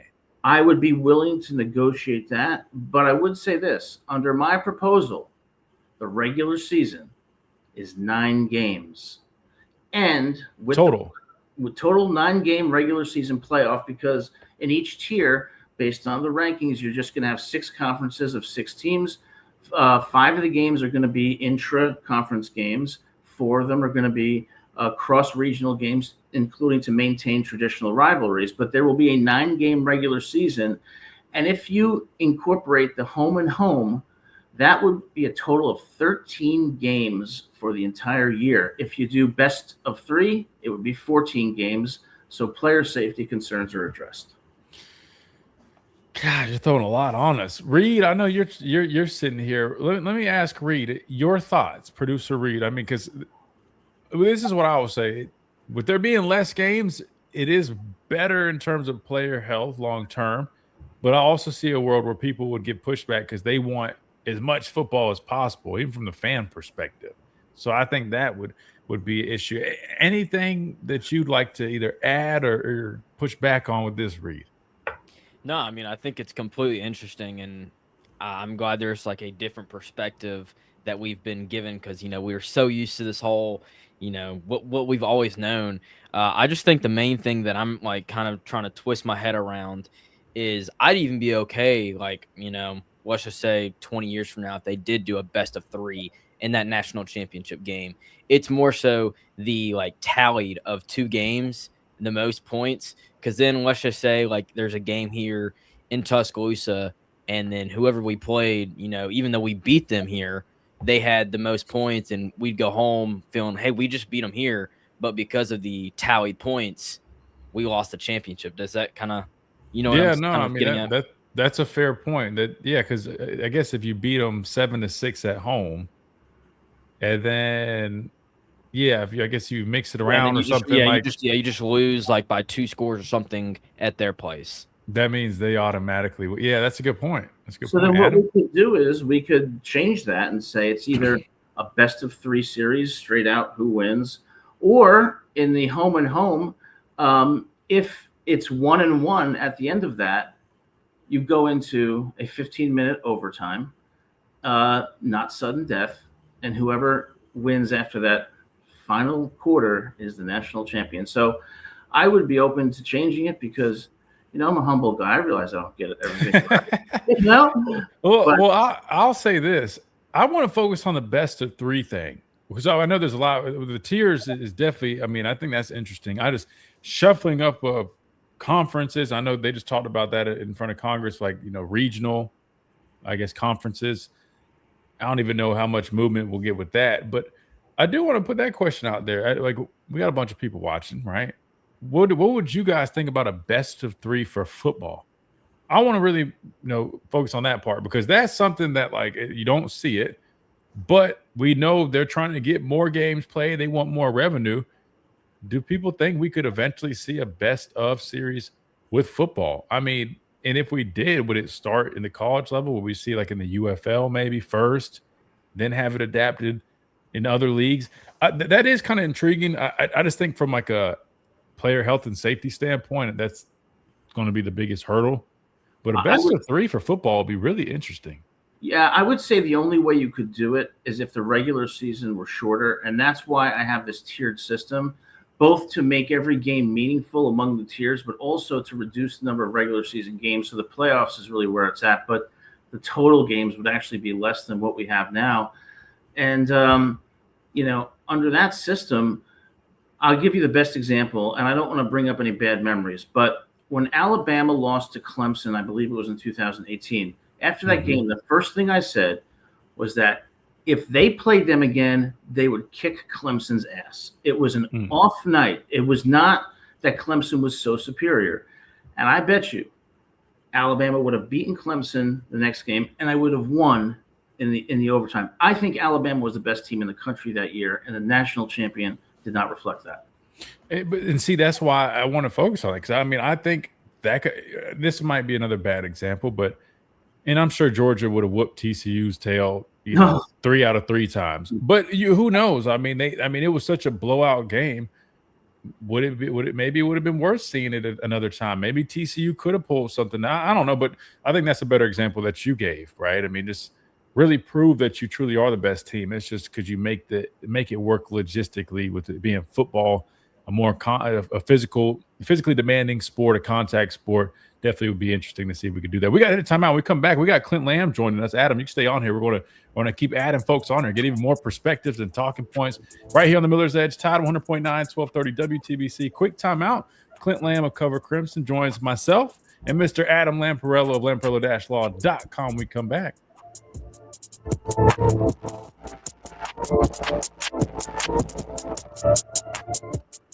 Hey, it's Chris. Thanks for letting me present that. I appreciate that. No, 100%. No, listen, I think it's – whoops, let me get you down here. I think it's interesting. Even like the tiers thing is interesting. It's just with it being so different, I mean, it would take – that's like almost literally just nuking college football and just like starting from scratch. But, Absolutely. I mean, But I mean, I could totally see there's just a few things like for example, like with the lesser number of teams, I could see people complaining about the games, right? Meaning like, well, it might feel a little repetitive, right? Like with the system now, you play 12 different teams, 9 in conference, then 3 out of conference games, and it just kind of mixes it up a little bit more. Like I guess I can see some people offering stuff like that, but I think there's some things that you mentioned in there that definitely like the best of 3. I feel like initially when you had mentioned it, Reed, I think you can call Clint. I think you can call him. I think he's going to call it. Normally he'll just jump on here if he's on the stream, but the best of 3, I'm starting to come around to it, Adam. Honestly, like before, I was like, I just don't see that happening with football. But now I'm like, I would not be shocked. That would be so exciting. I mean, I remember like even the Alabama-Georgia national championship, I think in 2021 or 22. If that was a best of 3, I think Alabama wins the next 2. And I think it would be so exciting for the teams. And with a shorter regular season, the best of 3 is possible because the total games would actually be less than the 17 that are now. But even in the regular season, every game would matter in the different tiers because each tier is playing for a playoff. So you're going to have 4 best of 3 series among the 4 tiers. And I think it's exciting. And, you know, Keelan, Russell, and Austin Mack would love it. Less games, they get the only other issue, Adam, is the time between games, right? So we're talking about that's going to drag out the season. Well, but like you said, if you're shortening the season with the model you have, it would be okay. But if we're talking about leaving most of everything else the same and then adding a best of 3, I think that's probably too much to do. But all right, cool. We got Clint on the phone lines. And feel free, Adam, if you have some questions to ask Clint, I was about to say we can go back and forth. Sure. The only thing is I have to leave at 1:50 because I'm actually going to a hearing for a client. Good. Well, I was about to say, well, if you want, well, I need to give you an exit. I should have asked you that beforehand. Well, let me see. 1:55. Yeah. Well, no. You're fine. I was about to say we'll be because we got to take a break before then. So all right, we'll knock this segment out then. Dwight said, "Nah, this CT." Come up with a solution then. Jay Money says CT lawsuit will be rising with that many games. Don't ever want to hear about player safety again. Well, it's less. Oh wait, yeah. Tell Reed, tell Hunter. Ask Hunter if he wants to hold until like the final segment. We'll have some time at the final segment. I'll take his call, but he's going to have to wait another 15 minutes.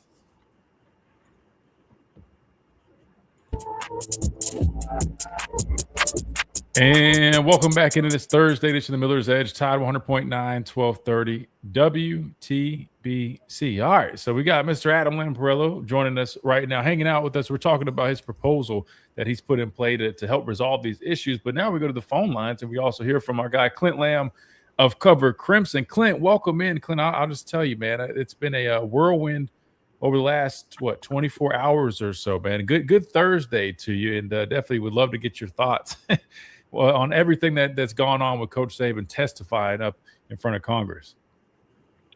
It's been a wild 24 hours since this went down. I mean, to be honest with you, I hate these types of conversations. I like on-field X's and O's, let's talk ball.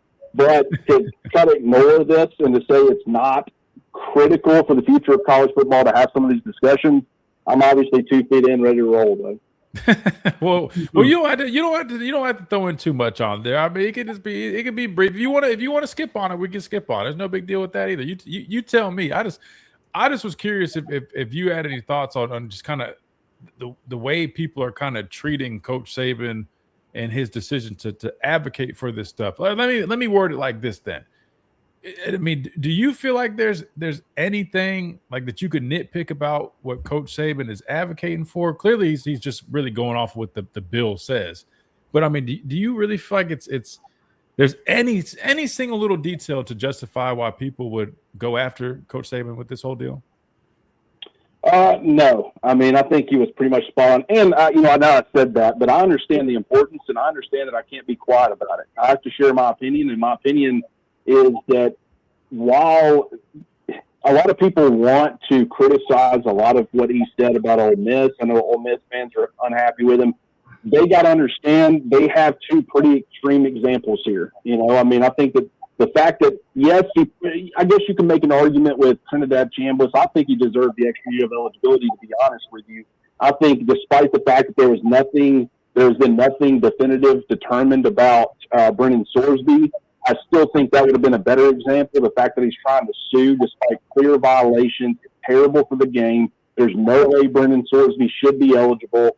When you're talking about him trying to use the legal system to get eligibility, I think that would have been a stronger message. But as far as Luke Ferrelli, I'm sorry, we have not had another recruit be on campus, enrolled in classes, sitting in the classroom, and getting a call saying, hey, come play for us instead. The fact that you were that extreme example, you're going to be used in these types of settings. So I don't understand why they're frustrated with him. I think a lot of what he said, I mean, I think what he said was over 50 players in this past year's NFL draft were over 25 years old, and they were playing against 17 and 18-year-old kids this past season. There's a reason that the NFL has that 3-year rule in college, because physically your body at 17, 18, 19 years old is not where it's going to be even in your early to mid-20s. And so, I mean, the fact that we're putting 25-year-olds against 18-year-olds, too big of a gap. There's some physical differences that you got to take into account. And it's something that I did on our show is I looked at the rate of growth between, coaching salaries. That's something that a lot of people have been pushing back on with Nick Saban and saying, hey, you kind of reset the market, the rate of growth, the growth of coaching salaries. You have no room to talk. You're a hypocrite. And it's like over a 16-year period, Nick Saban went from making $4 million to 11.3. That's a 2.9 times increase over a 16-year period. When you look at just the numbers for Alabama that he put forth, going from 2.7 million in 2021 to 24 million in 2025 in a 4-year period, that's an 8.9 times jump. And so you're talking about a significant difference, even not only between the amount that it jumped, but also the time period. And he's essentially saying, if you continue with the way that this is getting out of control, it's going to be very bad for the sport. He's made all these claims and sent all these warnings over the years, and he's always been right. I don't know why we don't listen to him. It just, it didn't make any sense to me. I think the agent stuff that he brought up made a lot of sense. If there's one thing that I would kind of push back on as far as the bill and everything that I kind of have a problem with, I understand the logic behind it. I completely agree with the logic. But the Lane Kiffin rule, it's a problem for coaches because of the academic calendar, or the calendar of college football really in general. I understand, for the kids' sake and for the fans' sake, you want coaches to be able to stay. I fully support that if you could change the calendar a little bit to where it could better align. But when a coach is trying to get to a new school and you got the transfer portal happening, you got National Signing Day, all this stuff is happening in season, you also don't want to completely screw over that next destination or next landing spot by saying we're going to have to pretty much punt all of that this year because we didn't have our coach in place. So it's a difficult situation, but overall, I completely support what Nick Saban said. Yeah, no, I agree. And I think it's just a lot of people that are just trying to nitpick because of who it is, up there presenting all this stuff. My question is, I'm sure Adam maybe he has a thought on this too, but if not Coach Saban, is there anybody else that we think could get up there and maybe they wouldn't crucify the way they're doing Coach Saban? I can't really think of it. I mean, Urban Meyer probably would be met with the same type of heat. Is there anybody, Clint or Adam, anybody that you guys think that if it wasn't Coach Saban advocating, another coach or figure? Apparently, Kurt Singleton can do it because he made a lot of similar comments like just a few days ago, and no one's listening. So I guess he needs to be the most. Once again, it's a lot of accusations being thrown around. I loved your tweet yesterday about saying, you never saw a dime, but you're also not naive. You're not saying it never took place. But we know, you had the Miami situation in 2011 where they had 72 players getting those impermissible benefits over an 8-year period. That's not the entire roster. That's not Miami paying everybody. It's 72 players over 8 years. That's less than 10 players a year. If they've been busted doing this, Ohio State's been busted doing this. Wendell White a couple of years ago goes on a podcast and he talks about a story about a duffel bag being left in his on-campus apartment with $150,000 in it, and he didn't know where it came from. It's these types of things that have been sprinkled out and said, we're going to point at Alabama, and we're going to point at the SEC, and we're going to make this their problem, like they're the only ones that have been doing it. It is entirely possible that Alabama was way better at it, but the second you cross that threshold and you did it yourself to any extent, you remove any sort of argument as far as criticizing Nick Saban, Alabama, or anybody else who has done it themselves. So that's kind of one of my big gripes for this entire thing. No, I agree. Adam, any thoughts on that one? The two people I would have up there, along with Coach Saban, Bill Parcells and Pete Carroll. Pete Carroll, that's an interesting one. I feel like he's a little bit more of a I don't want to say like Coach Saban's not likable, but I don't know. Maybe I'm naive, but I feel like Pete Carroll, I don't really hear people having huge issues other than the decision to not give Marshawn Lynch the football on the goal line. Maybe.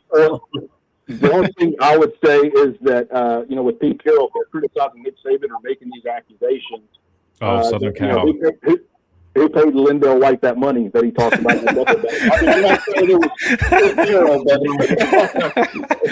I just thought, as soon as you started going there, Clint, I was like, oh, wait, crap. I just realized I'm pretty sure he was at Southern Cal when the whole thing was going on. So, yeah, Adam, well, I guess maybe nobody's safe at this point. I don't know. I don't know who to say. Everybody's doing it.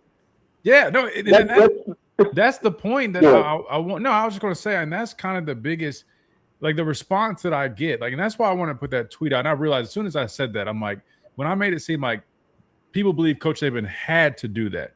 That's why I went back and responded. I'm not dumb, right? Like, just because I didn't get anything doesn't mean there was under the table deals. But I also know the agent side of things. Clint, I don't know if you listened to the show earlier. We had Brandon Clear on here.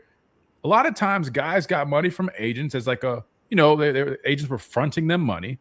There would be situations where guys would have hometown, maybe credit unions or things that would give them loans for cars, knowing that, hey, this guy's probably going to be a top NFL draft pick. They'll get it on the back end, and it probably was not a great deal, if we're just being honest with you. But we know of all those other things that went on, and so that was kind of my point. It was like what you were saying. Coach Saban was not just handing out money. He didn't need to, right? I mean, like, I'm just from a recruit's perspective. I was a top recruit. I wasn't some slouch. I was a 5-star top player in the state of South Carolina. That never came. I just, as soon as I got to Tuscaloosa and I got my ring box sitting right here, and I walk in his office and I just see like a box like this littered in gold rings and jerseys on the wall. Like, that alone is like, sign me up. Like, forget the money, just sign me up. Absolutely. Yeah, I mean, I just don't know why people can't understand that. Go ahead. And it's this conversation of, well, let's talk about an Auburn fan yesterday on Twitter, and I get a lot of it's trolling and stuff, but I've seen this argument in multiple places, which is why I address it when I see it enough. I do tend to try to address it. But this idea of Nick Saban gets to Alabama, they go 7-6, and then immediately, Alabama ends up with he said number 1 recruiting class in 2008. It was actually the number 3.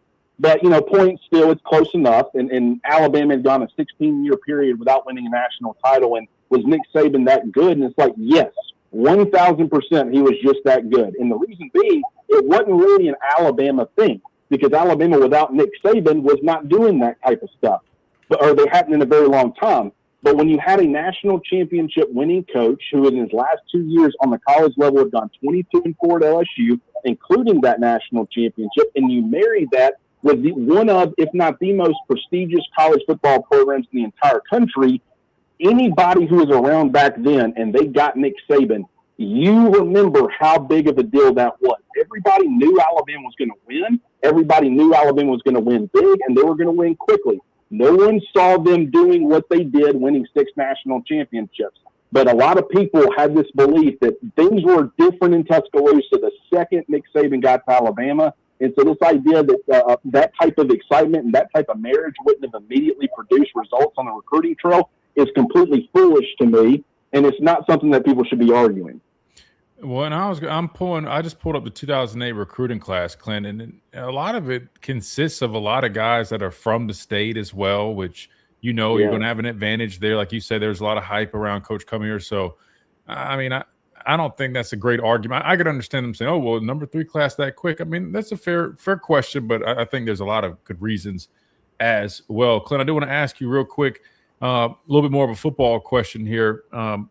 Alabama in these preseason polls, I think one I just saw, I think New York Times had them like number 20 preseason. I think another one somebody mentioned, they asked me about it. I hadn't even seen it, but they said 19. Sounds like Alabama's coming in the late teens or even 20th spot in some of these preseason polls. Is it justified? Do you think it's a little bit harsh? What are your thoughts on that? No, I don't. I wouldn't be that low on them. I'd understand if you go anywhere in like that 12 to 15 range, maybe 10 to 15. I can see that. But from a talent standpoint alone, if you put this amount of talent pretty much in any other school, and Ole Miss had this type of talent returning, or Iowa had this type of talent, like I feel like they would be viewed more favorably. I think that it's kind of this. What people are still doing is they're still comparing Alabama to previous Alabama teams.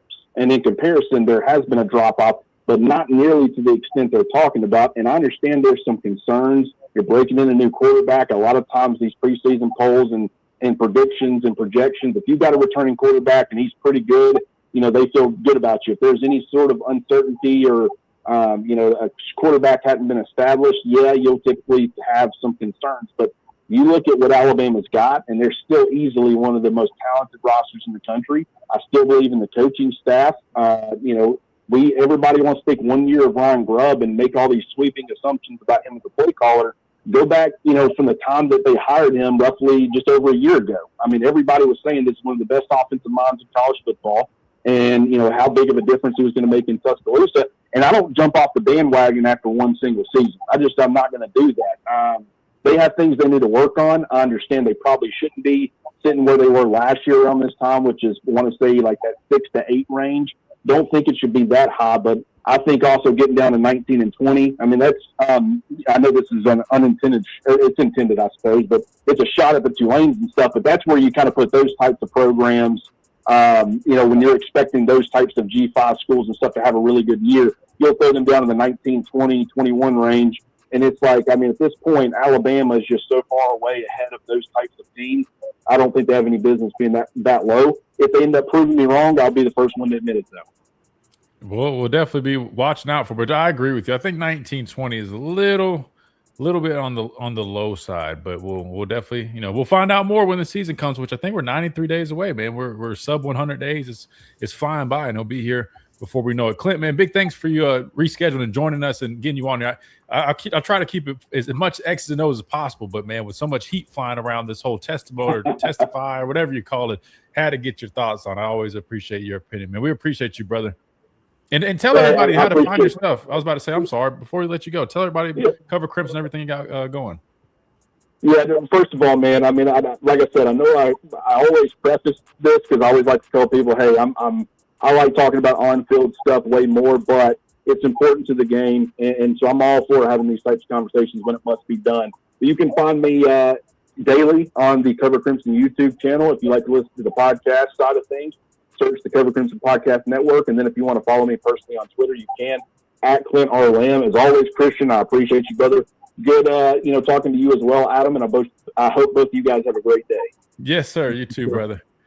Appreciate that. Adam, and before we let you run too, I know you got some stuff to take care of, man. Number 20 on the New York Times. I'll let you respond, man. You had a reaction when I asked Clint about that. Number 20 is ridiculous. They still have elite talent. Kalen DeBoer is an outstanding coach. I would have them at 11, maybe 12, but I think Alabama's going to surprise a lot of people. But the bigger surprise is going to be when my proposal is adopted, and I'm happy to go to Congress and testify. You want to know why? Because I'm used to being insulted, so it won't bother me. So I'm just saying. Hey, I'm afraid we're going to keep pushing your proposals again. We're going to get you on some type of board or committee, man. That's our goal for 2026. Get Adam Lamparello on some type of committee to help save college athletics. Adam, we appreciate you as always, man. And Lamparello-law.com is how they can find you. Again, you said you mentioned the new YouTube channel, and you plan on posting some content there, like legal advice, stuff like that. What can people expect from that? Yeah, free legal advice on a variety of topics affecting students, faculty, employees, healthcare workers. First video is tonight, and there's going to be one every day. So if you need legal advice that you don't need or want to pay for, come check us out. I like that. I'll check it out tonight. So it's not going to be live though, right? You're uploading it tonight. I'm going to upload tonight and probably start going live tomorrow. And if anybody has any questions, I'll answer them because, lawyers are expensive. You need someone who's going to give you free legal advice that actually helps you. And I'm happy to do that. I love it, man. So we'll be on the lookout. Lamparello Law on YouTube, lamparello-law.com. I'll be there. Hopefully you guys come check out Adam tonight when he posts that video. Get us some advice. That way we're taken care of if we ever have anything come up. Oh, you don't want that to be the case, but you never know, man. Life happens. So always want to have somebody you can depend on, like Adam Lamparello Law. Adam, thank you so much, man. Have a great rest of your day, brother. Thanks so much for having me here. Have a great day. Yes, sir. You too. Good stuff, man. Yeah, good stuff. We got to hit one last time out. I don't know if Hunter's still hanging on the phone lines. If he is, we'll definitely try to squeeze him in when we come back. If not, we'll wrap things up on this Thursday edition of the Miller's Edge. Tide 100.9, 1230 WTBC. Quick timeout. We'll be right back.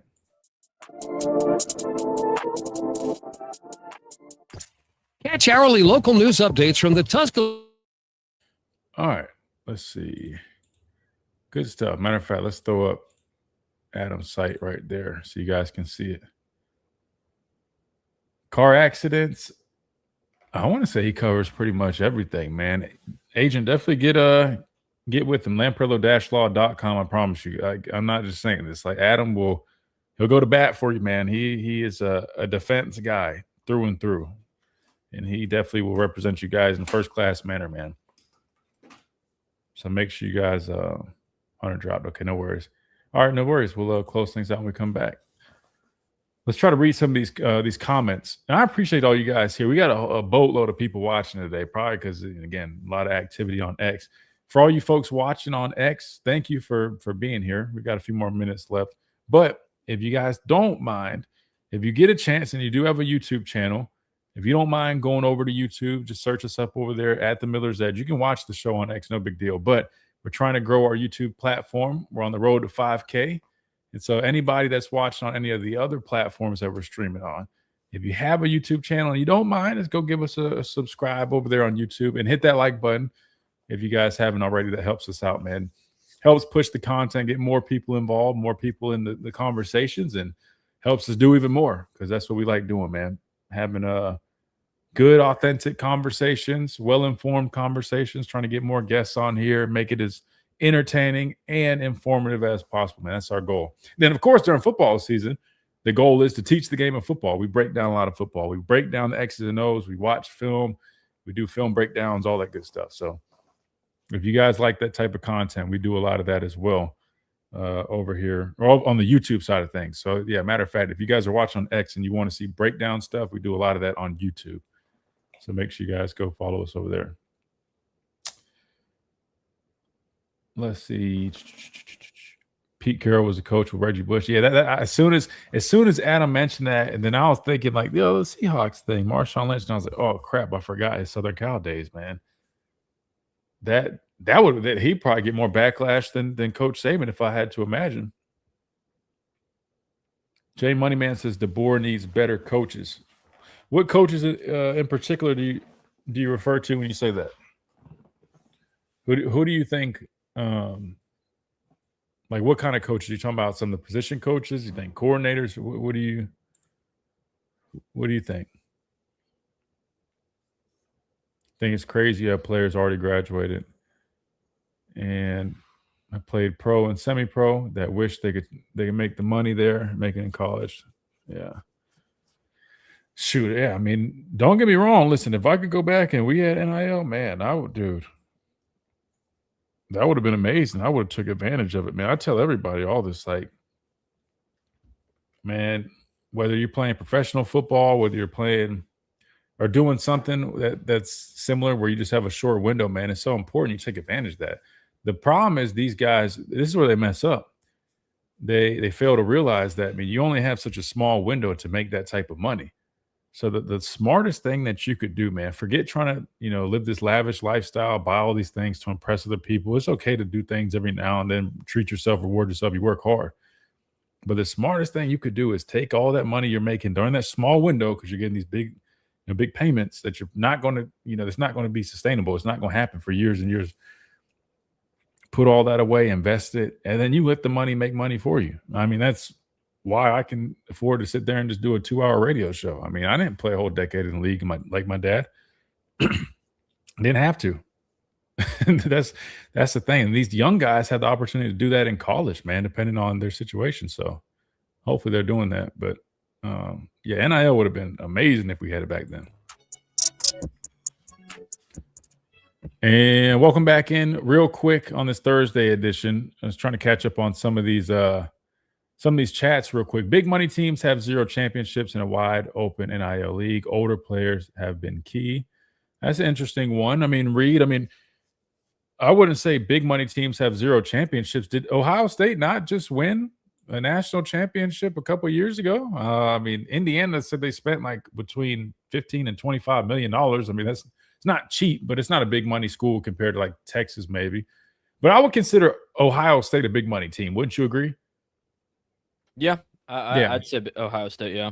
Yeah, so I disagree with that one. Plus Michigan, who also won it 3 years ago, I was they thinking paid like about that as well. Yeah, $12 million for a true freshman quarterback. So Lance, unfortunately, I disagree a little bit on that one. I'll hit this last one real quick. Saban is the pot calling the kettle black. Such a hypocrite. The money he made off college football athletes. Well, again, and we'll end on this one. He's never said that they shouldn't get paid. In fact, he said quite the opposite. It has nothing to do with the amount they're making other than just maintaining equality, right? Because not all schools are created equal in terms of funding, revenue, and they won't be. Not all schools can have $40 million rosters. It's no different than how the NFL has a salary cap. That's literally all he's arguing. So that will do it for us on this Thursday edition. Big thanks to everybody who's made it possible. I'll stay here after we close things out on radio because Smitty just gave us a super chat. Big thanks for that. Big thanks for Reed behind the glass, all our listeners via Tide 100.9 on the streams, all that good stuff. Thank you guys so much. It's been a fun one. We look forward to doing it again tomorrow for a free-for-all Friday edition right here on the Miller's Edge, Tide 100.9, 1230, WTBC. You've been listening to the Miller's Edge, tackling sports daily. Appreciate it, Reed. Have fun next week if I don't see you tomorrow. You be here tomorrow? No?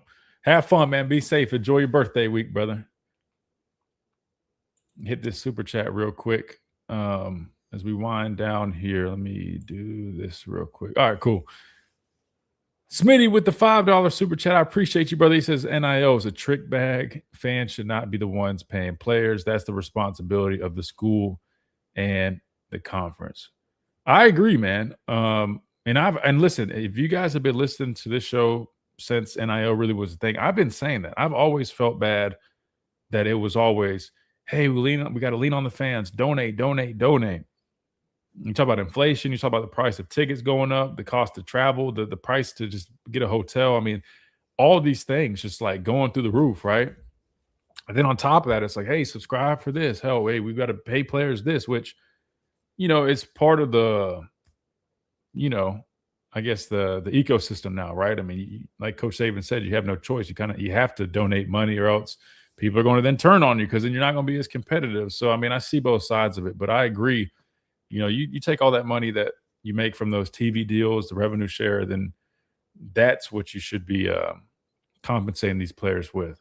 Now, third party NIL deals is a different story. Like if there's businesses, right, local businesses or whoever that want to represent or compensate players, and they're getting advertising or marketing in exchange, it's totally different. But I agree with you on that. For the most part, it should be coming from the universities, the TV deals, broadcasting rights, all that. Womack's dad's scheme will only work consistently as a front runner. See Dave's running the SEC. Grubb's lack of basic trench / running priority is glaring. KD is a quarterback coach for starters. Katie's a good recruiter and quarterback coach, not a head coach / CEO. 7-on-7 coaching will not get it done. Dang. I'll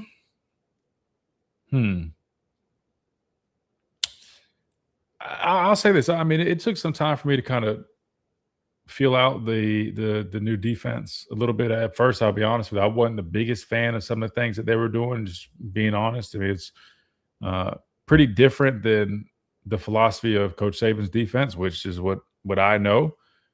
which gave us a lot of success. I understand we also had a lot of really good players, but also realized the complexity of Coach Saban's defense.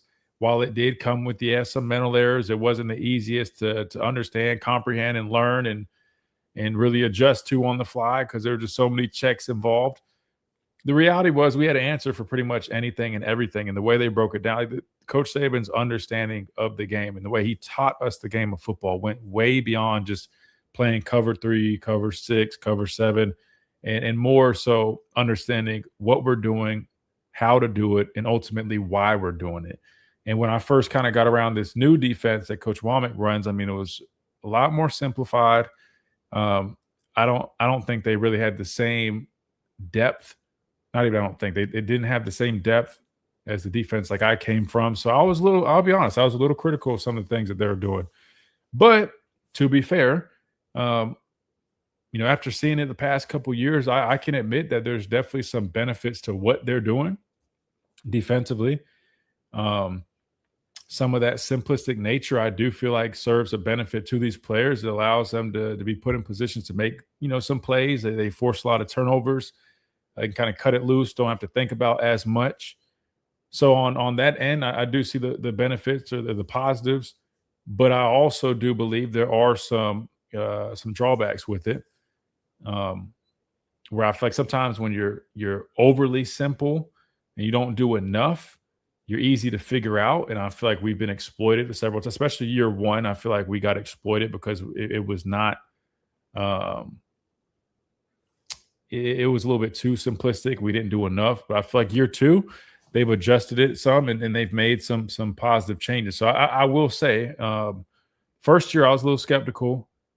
Last year I feel like they've done some more to better it, to improve it, and I'm curious to see kind of what they keep doing moving forward. So I'm not as critical as some.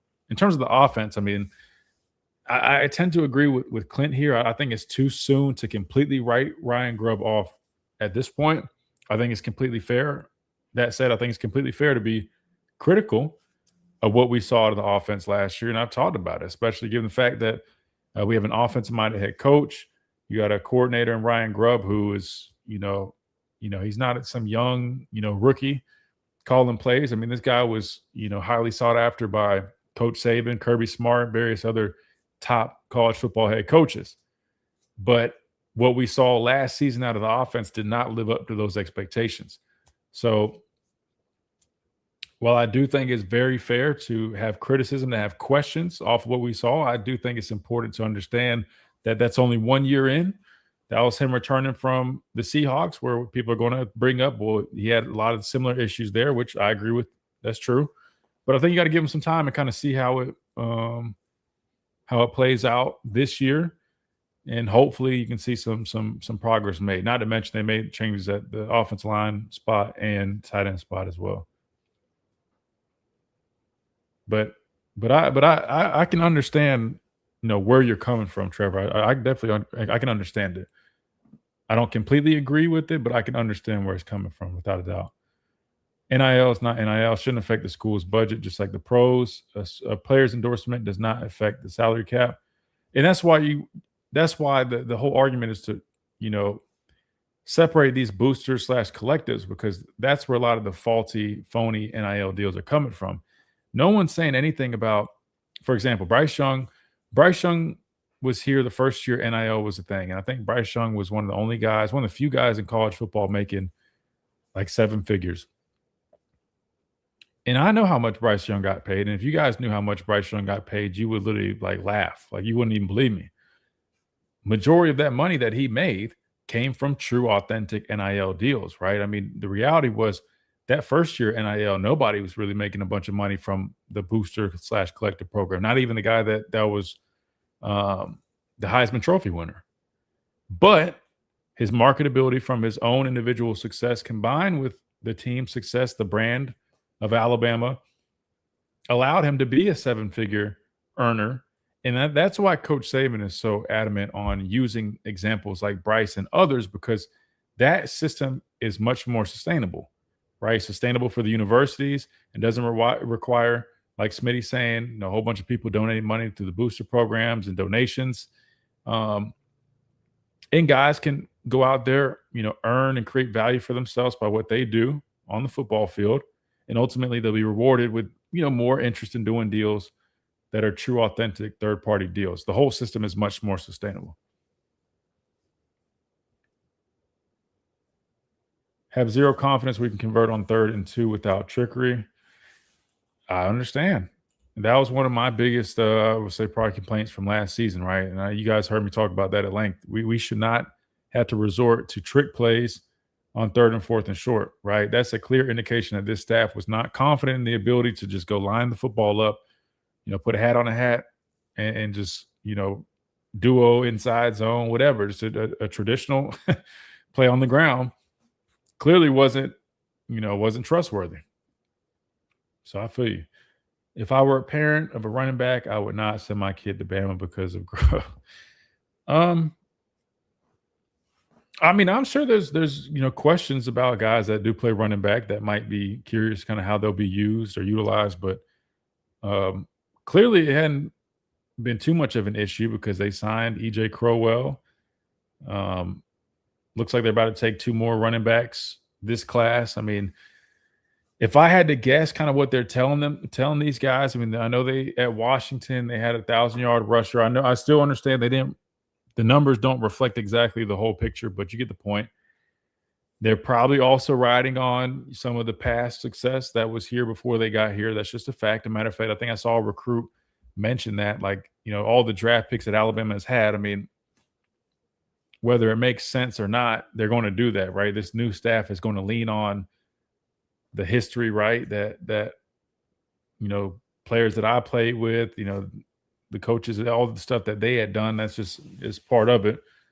So I wouldn't be shocked if it's a combination of, hey, you had Derrick Henry, you had Damian Harris, Najee Harris, Brian Robinson, TJ Yeldon, Mark Ingram, Eddie Lacy, Trent Richardson. The list goes on, right? Even though this staff had nothing to do with any of that, they're probably still able to kind of throw that out there. It's just it's what coaches do, right? That is what it is, part of recruiting. Didn't train or utilize Jaden Roberts correctly. My honest opinion, I thought, before he started dealing with some of those injuries, I thought he definitely had a lot of potential. Very strong player. I think he struggled with his footwork. He didn't move extremely well. I think they got him into some trouble in terms of pass pro. But in terms of the development piece, I've been up at practices, but I wasn't there every single day. I wasn't in the meeting rooms with him, so I can't speak exactly on if he was developed exactly correctly. But if I'm being completely honest here, I don't think the offensive line development, period, not just with him, but in general, hasn't been what it needs to be. So I'm not going to disagree with you, but I also think with him, I don't think all the blame is put on his coach or the development piece. I just think part of his game was, he's a little bit stiff of an athlete, didn't have the best footwork. Some of those things I think kind of limited him. But I do think they probably could have developed him even better, because I think that about a number of players that we've had. Even Caden Proctor.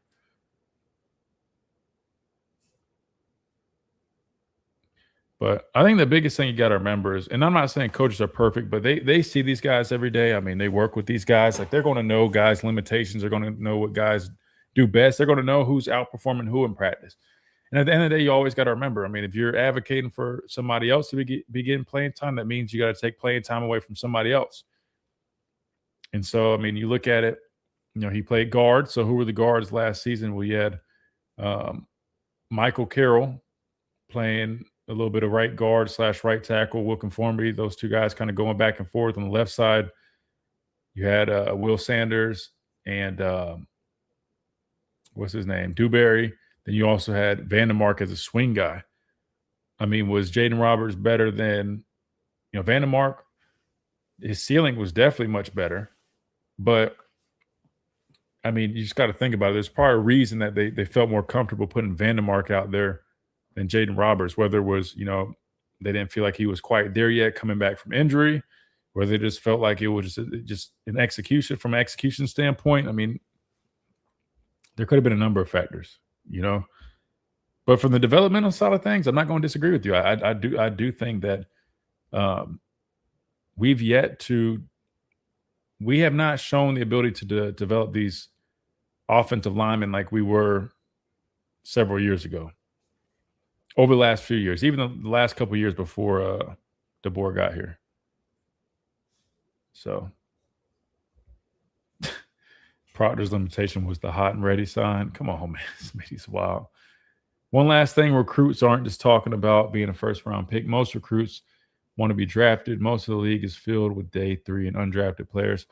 That is true, but a lot of these guys, you can't tell them that. If you tell a recruit that nowadays, they'll take offense to it. But the reality is, I mean, literally hardly any of them are actually going to be first-round draft picks. Like, it just – like, think about it. Like, like Alabama might have 2 guys every year drafted in the first round.